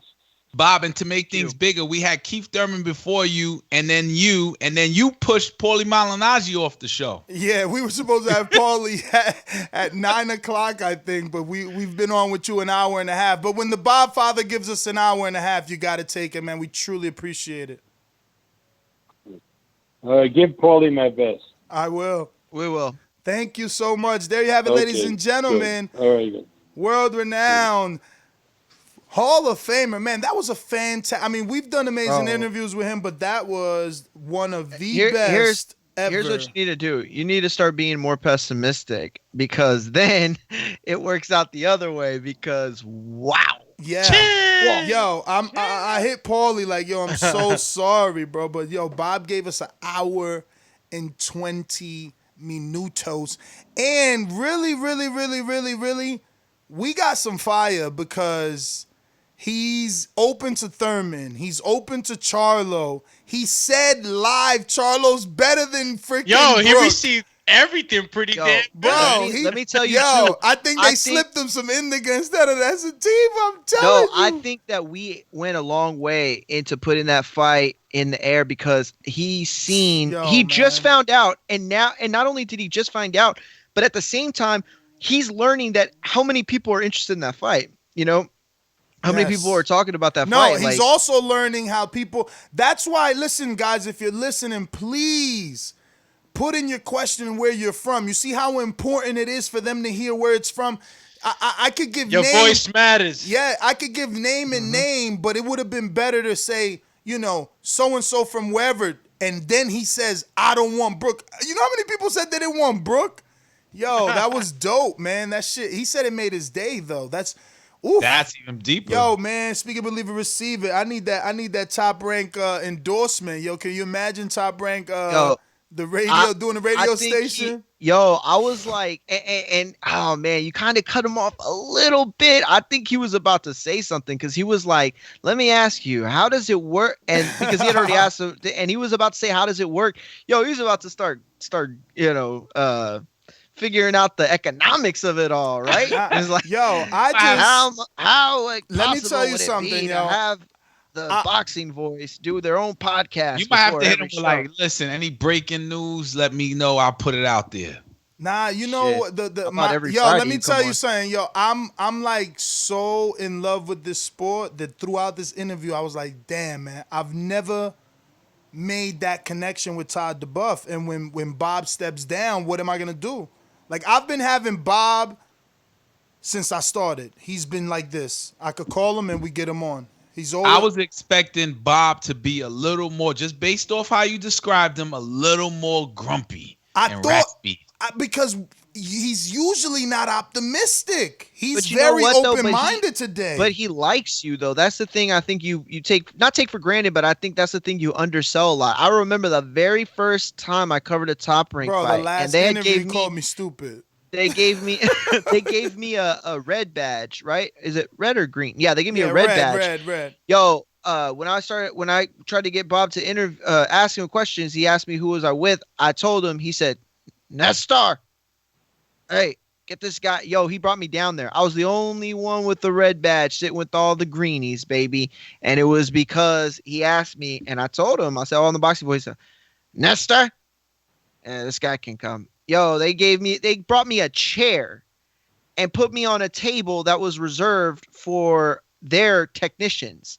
Like, it was nuts. I was sitting like in the nosebleeds. Like, if y'all don't know, when you cover fights, you get a green badge or you get a red badge, and this was early on. There in the 200s. Yeah. This was early on in the Boxing Voice career, so the clout wasn't necessarily there. And when you get a red badge, you don't get to sit ringside. You sit in the crowd, like way up there. Sometimes they put you in a box. That's really nice. They'll cater and stuff like that. But I didn't have that green badge, and us, like, we got to film, like, we're working between the fights. Like, there ain't no off time during the shows. We're looking for interviews, we're scouring, and if I can't have ringside access, it's a waste. And so, I kind of mentioned that a little bit before, and then at the end, he's like, "Where are you from?" The Boxing Voice, and he was like, "Come on in, buddy," and I was like, yeah. And then I did an interview in Spanish with Guillermo Rigondeaux, and him and his team started laughing at me because my Spanish was so whack. Did y'all catch that, or did I hear things like I think I said something about Charlo to him, right? But in between him talking and me talking, and it was like he said, like he called me son, and not in an endearment type of way, not like I'm his son, the son of, like. I even typed it in the chat, like, yo, did he just call me son? He's like, no, I got it, son. I'm like, whoa. Like an endearing type of like. I think that was OG Bob that came out. Yeah. More like, yo, I know who he is. So I got it, son. Like that. Oh, got it. And I'm like, yo, I typed it immediately. Like, yo, did he call me? Did he just call me 90 seconds. But yeah, OG man. Bobby. Yo, so I'm assuming no Polly. Yo, I mean, I hit Paulie, man. He he ain't see it yet. I gotta wait to see if he see it. But I mean, we got callers, man. Let's open it up because we can't. I don't want to keep y'all waiting just in case Paulie comes. But yeah, real quick though, I am gonna actually have to give my outro. I have a family thing I have to get to right now. So yeah, it's late, man. Yeah, I definitely will. Y'all guys did a great job. Great interview, everything. Ness, if you could please do me a favor, because I'm going to be in a situation where I'm not going to have anything to do. Can you send me the audio of that real quick? Because I'm going to need it off of Wi-Fi. You get what I'm saying? Yeah. I mean, okay. It'll take a few minutes for No problem. After the show, whatever, that's fine. Cool. At Mario Munguia on Twitter, at Mario Munguia on Instagram. I'll see y'all in the morning. Yo, can you put them names before in the background? Yeah, I got you. There's only three over there. I'm gonna start over here with Caesar in Vegas. Real quick, Mario. Yo, if you guys gotta go, I understand. 3 hours is 3 hours. We didn't account for that, so I get it. Let me go out to real quick. Bam, gotta do this. Then we gotta go here, hit you with 10 this. seconds. Remember while to you're rate us speaking 5 and stars doing what you- on iTunes. Go ahead, champ. Nah, I thought you was digging up some info, but just talking out loud because you didn't want dry. I wanted to know, why was Bob Arum so friendly? I think he was in slippers, his cigar jacket. That with was a official, sativa. man. I like that picture you just painted. Cigar jacket and all. Chilling. In the big Bob Father chair. Cause he was like, hey, what time? I got all the time in the world. I don't got anything to do. I'm like, yeah, let's go. Hey, I got time, cuz. I was like, same here. Ain't no time right now. No time is wasted. Let me get to these callers. They the ones that gonna feel like, yo, why y'all get to us? We want y'all to get to us.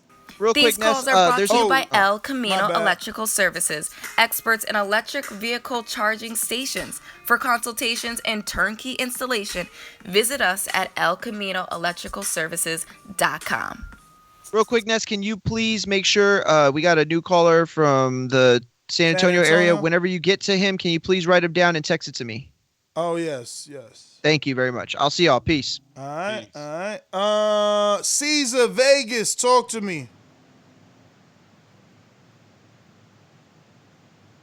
What up, champ? What up? Who we still got on right on now? the show? We got Enrique and Doomy and myself, obviously. What's up, peoples? What up? How you guys doing, man? Just sitting here enjoying the show, man. You guys been going on for a while, man. So just enjoying that. I love the interviews. Bob Arum is the best on the show. Every time he's on here, bro, I'm just laughing at what he says and how candid he is, man. He's a real one for sure, man. But yeah, man, I'm just, like I said, I'm just enjoying the show. Just want to hop on and say what's up to you guys. I'm glad you guys are staying healthy.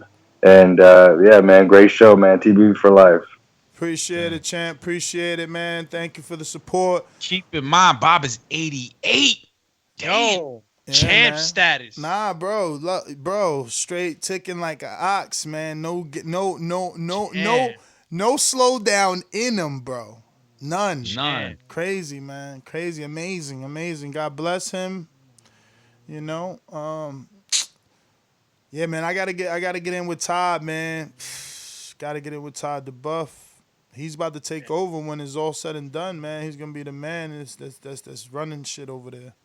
Yeah, nah, Todd's the future. What if Bob like, yo, I got another 20 in me, man? Yo, he probably could, bro. He probably could, man. No. Bro. That's because he didn't retire. Yo, If he would have retired, in the Caribbean, bro. In the Caribbean, you see people that's 108. 108, bro. That still ticking. You like, what the freakers? But let me get the Getty Harlem. What up? What up, Harlem? Yeah, Ness, what's good, man? Casual, what's good? How y'all living? Chilling. Chill. Yo, yeah, B, you know, I didn't even catch the whole interview. I'm gonna have to catch up on the back call or whenever y'all send it through. But I did come at a time where Bob started asking you about all the, where all the callers came from. So it looked like I came at the right time, because that's what I'm talking about. That sounds like leverage for TBV. It sounds like y'all got some information that he trying to find out, and I like to hear that, man.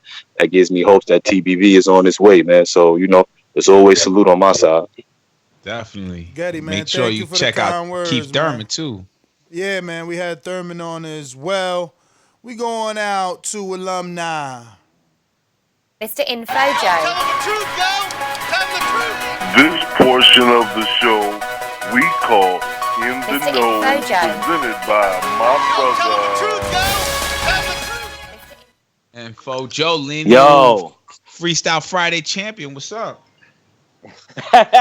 What up, Kaz? What up, Doomsday? What up, Ness? What up? Hey, man, wait, I smoked, I'm on my second blunt right now, man. I've been rocking with y'all, man, the whole time. Y'all had me dying. Shout out to Thurman. Shout out to Bob Arum for coming on the show. Made my Friday. Shit was entertaining. And, Hey man, I'm with Bob, man. I gotta go with the hybrid, man. I can't fuck with them indicas, man. You know, I gotta have a sativa indica hybrid, man.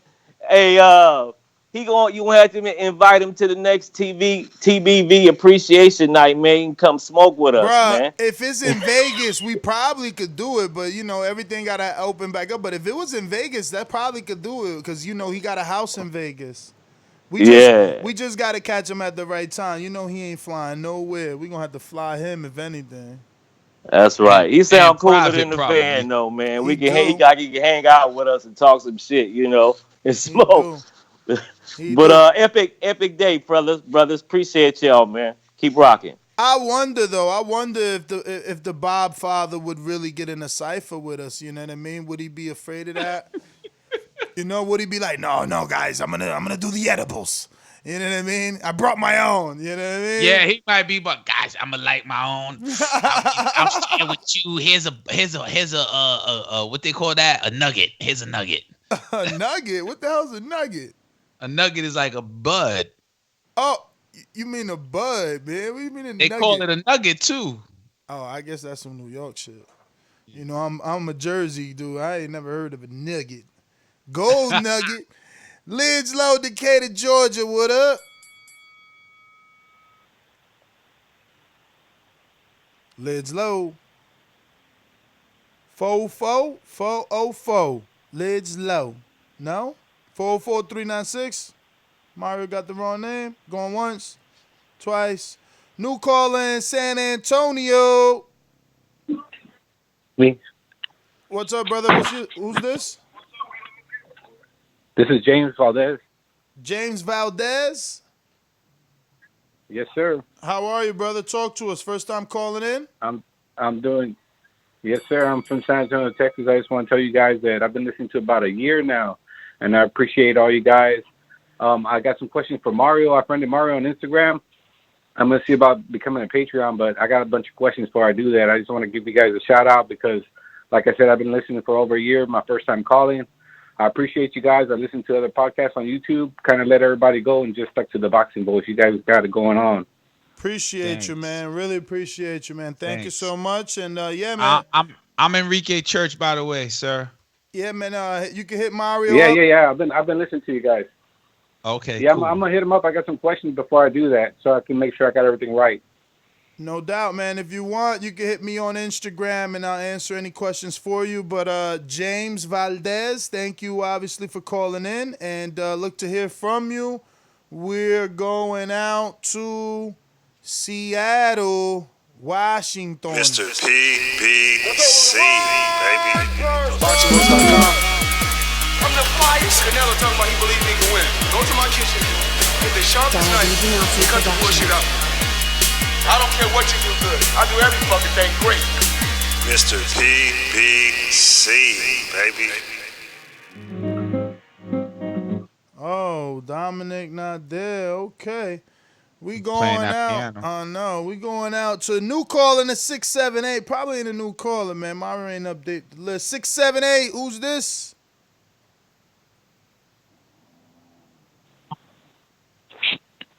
Hey, this is James Benitez. Oh, James Benitez. What's hey, up, you guys brother? Hear me? Yes, sir. Hey, what's up, man?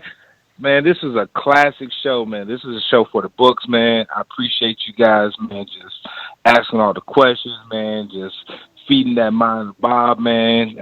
Bob's probably getting with his dang on crew of minions, man, probably going to try to put some of these fights together. And, man, I just appreciate you guys, man. Y'all got some of the best content on there on the airways, man, and y'all guys keep on doing the thing. Thank you, brother. Thank you for the kind words, brother, and thank you for your support. I seen your name on Patreon. Appreciate you, man. You're one of the intelligent ones that caught it today instead of 7 to 10 days later, man. You got to, experience Bob firsthand, as candid as he was, man, and which he was. That was a great interview. So once again, thank you to Bob. Let's jump on out to New Orleans. So interesting that you come across like a nice guy, but you're really a piece of shit. Hey, with that comment. Come on. That was a piece of fuck you. That was a piece of shit. We're doing live TV. Man, I don't care what you say do about it. I'll kill this mother. Why do you have to talk like that? Well, I'm talking to you the way I want to talk to you. You have a problem, turn off your station. I'm the best ever. Pick it up. Yeah, what's up, yo? What's up? What up, Tell me. JT? Yeah, man. I was back and forth on the call. I mean, I heard Keith Thurman make excuses on there. Bob Arum, I was listening to his conversation. I appreciate him, hanging in there with us, giving y'all some love for how long he did. But I don't really have too. I heard him say he interested in making that fight, and that's the one you kept saying. Yeah, both of them though. He said both though. He won Thurman and Charlo.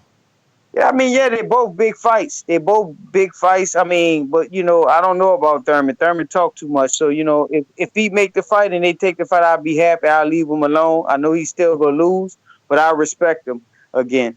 But I definitely want to see that Charlo and Bud fight, and I got Bud beating Charlo. But damn, Bud being Charlo. Wow, you're not Yes, even the sir. Bud. You're not even a Bud fan. That's your brother. Okay. Wow. Okay. That shocked me. Bud being Charlo. I mean, look, I'm gonna see a lot of people do it that way though, man. I think that people believe Bud's skills, man. They believe in his skills. And that's what I said. See, that's gonna be one of them fights where it's gonna piss Charlo off that he's not the favorite. Hell no. He mad because I get the better fights. He mad because they still like me more. He mad because I got better numbers. He mad because he can't beat Keith Thurman. That's why he mad. Hell no. So once when I get on that stage and I come at you, better not duck me, son. You better not duck me, son. I'm telling you. What's good? What's good? What up? Yo, I see your energy in the chat. You hating that Bob gave you the answers that you thought he wasn't gonna give you. Nah, he gave me the answers. What I knew he was gonna say. What Bob say? What's his name again? What's his name? He throwing the slick shots, man. He Ain't wanted to no, that turn. wasn't no. He 88. That wasn't a slick shot, No, it wasn't a slick shot. He just don't know who the dude is. That's all. bruh. He know. Yo, he said. Yo, the fact that he said live on air, he knows that Thurman's a way better attraction and Charlo than Kell Brook. Come on, man. I'm He just want fucking. that smoke. I'm fucking with you, Ness. But he wanted the Thurman fight more. I'm with Alex. Alex with me. Hey, He but you want the know Thurman. why? You know why? Because Thurman's already got 600,000 proven. But the intrigue in the Charlo fight could take the pay-per-view numbers bigger because it's the danger. But Ness, what's the one key thing that Bob said, which I don't believe him when he said he didn't know that they had beef, but the one thing he said is if Bud won that fight, if Charlo won that fight, have you heard either one of them guys say anything about fighting?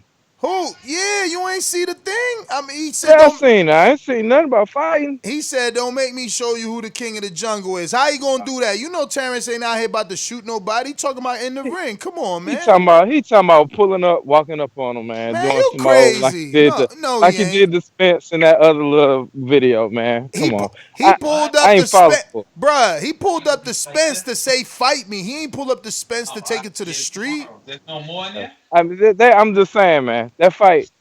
I mean, I'm with. If that fight happened, I'm all for it, You man. sound real negative right now, man. I want Thurman. All I want to say is a good show. Bruh, Of if course, it you was a a great Thurman show. fan, but if you a Thurman fan, bro, you gotta let Thurman get a tune-up. If they send Thurman an offer he can't refuse, you know you getting a Thurman that ain't 100.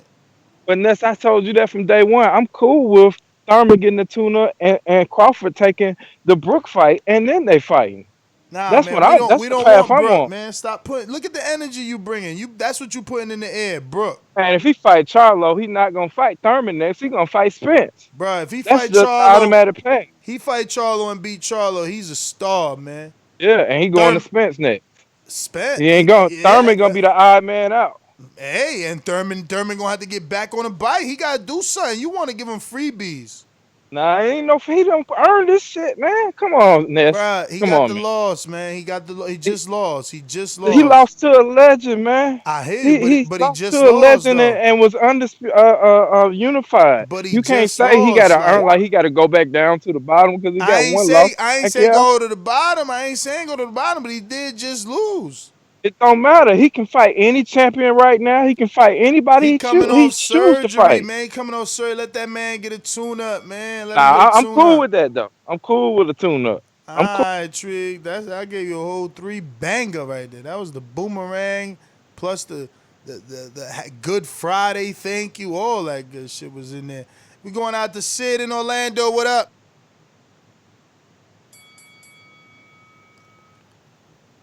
Just listening. Sid going once, twice. Steve in Chicago. What up? Yeah, hey, what's up? Hey, did you make that video that Thurman posted on his Instagram? Yes. Well, not That me. was, Not me. King Nello in the chat made it. oh man, they did a great job, man. I saw that. That was Did real you good work. did you hear the audio? It was you better Yeah. not duck me, son. Yeah. Yeah. Hey, real quick, let me ask you this. Because sometimes I take what Bob says with a grain of salt. Now, knowing everything that you know about the sport, what do you believe about? He made it sound that him, like Top Rank and PBC, can make fights easily. Now, what do you Yo, feel? Steve, What do I you? was in the background texting them like, wow, like him and Al are buddies. He hasn't said Right, anything right. bad. And I'm all for that. But I mean, like, what? Like, do I you mean, believe that? I don't I know. Like, do, I do. Listen. He also said that the pay per views were 100,000 more than the 850 that was reported.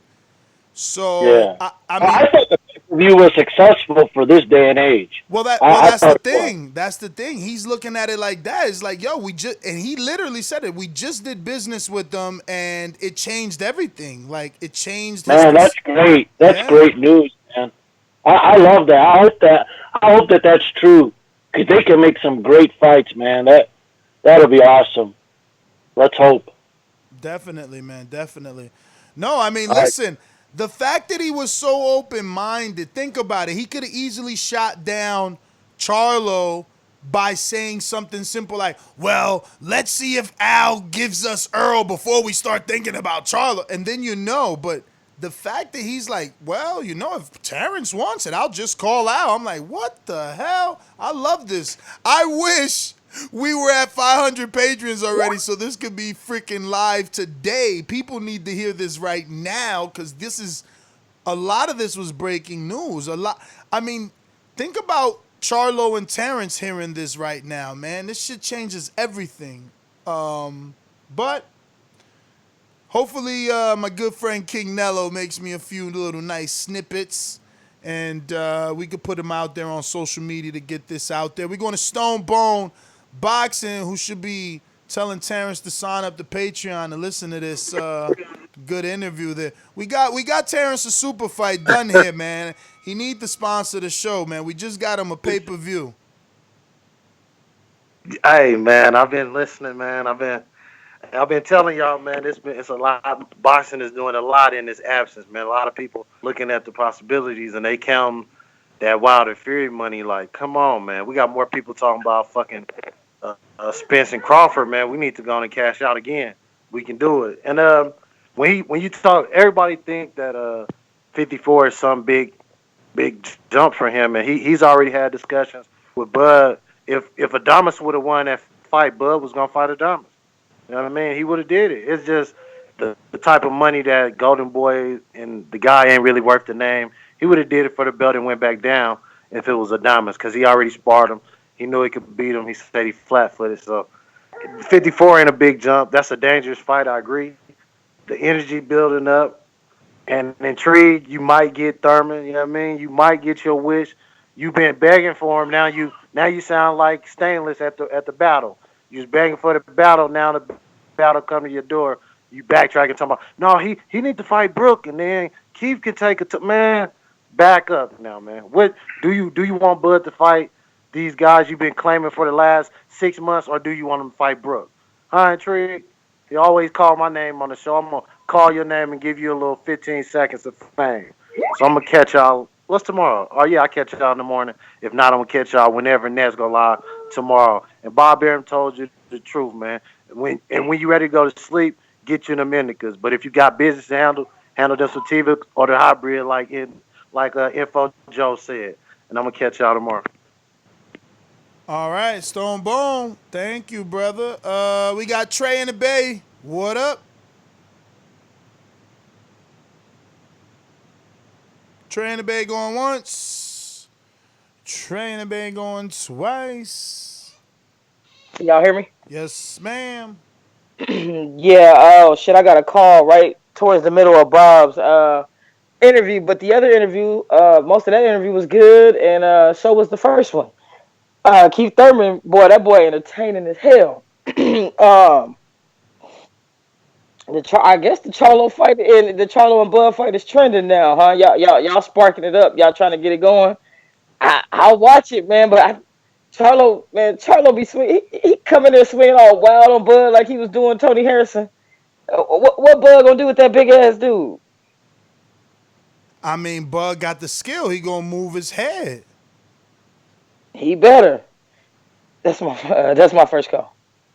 All right. Yeah, nah, listen, man. I told you, I see that. See, that's why Stone Bone so relaxed. I told you, I seen that spawn with Bud versus Adamas and in Gleason's, and he handled himself very well.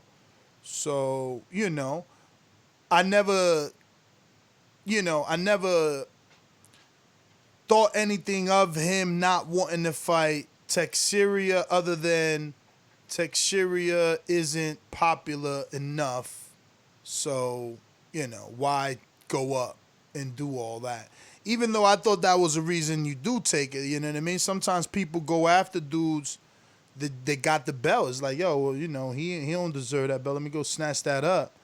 Let me see. Dominic in Seattle, you back? No, you still on the Desperado over there. All right. Lids Low, also doubling back on you. You there? All right. So, Intrigue, I gave like 3 calls too. So yeah, it's either up to you, Trey, or we up out of here. We did rock out for about 3 hours and 30 minutes. So, hopefully you guys enjoy this, podcast without any ads or interruptions, unfiltered, just clean old-fashioned boxing talk. What's up, Trey? Give it to Stone Bone. Stone Bone, talk to us. Oh, shout out to Trey. Yeah, man. That was a real possibility. You seen Robert Garcia was talking about it a lot because that fight was on the table if Adamas would have won that fight. And it's not. I'd say this. She talking about what is he gonna do if he come in there swinging all wild. Look at what Tony Harrison did when he was swinging wild. He just ducked under and hit him in the stomach. Basic boxing. When guys come in over mad, because he gonna be mad because it's.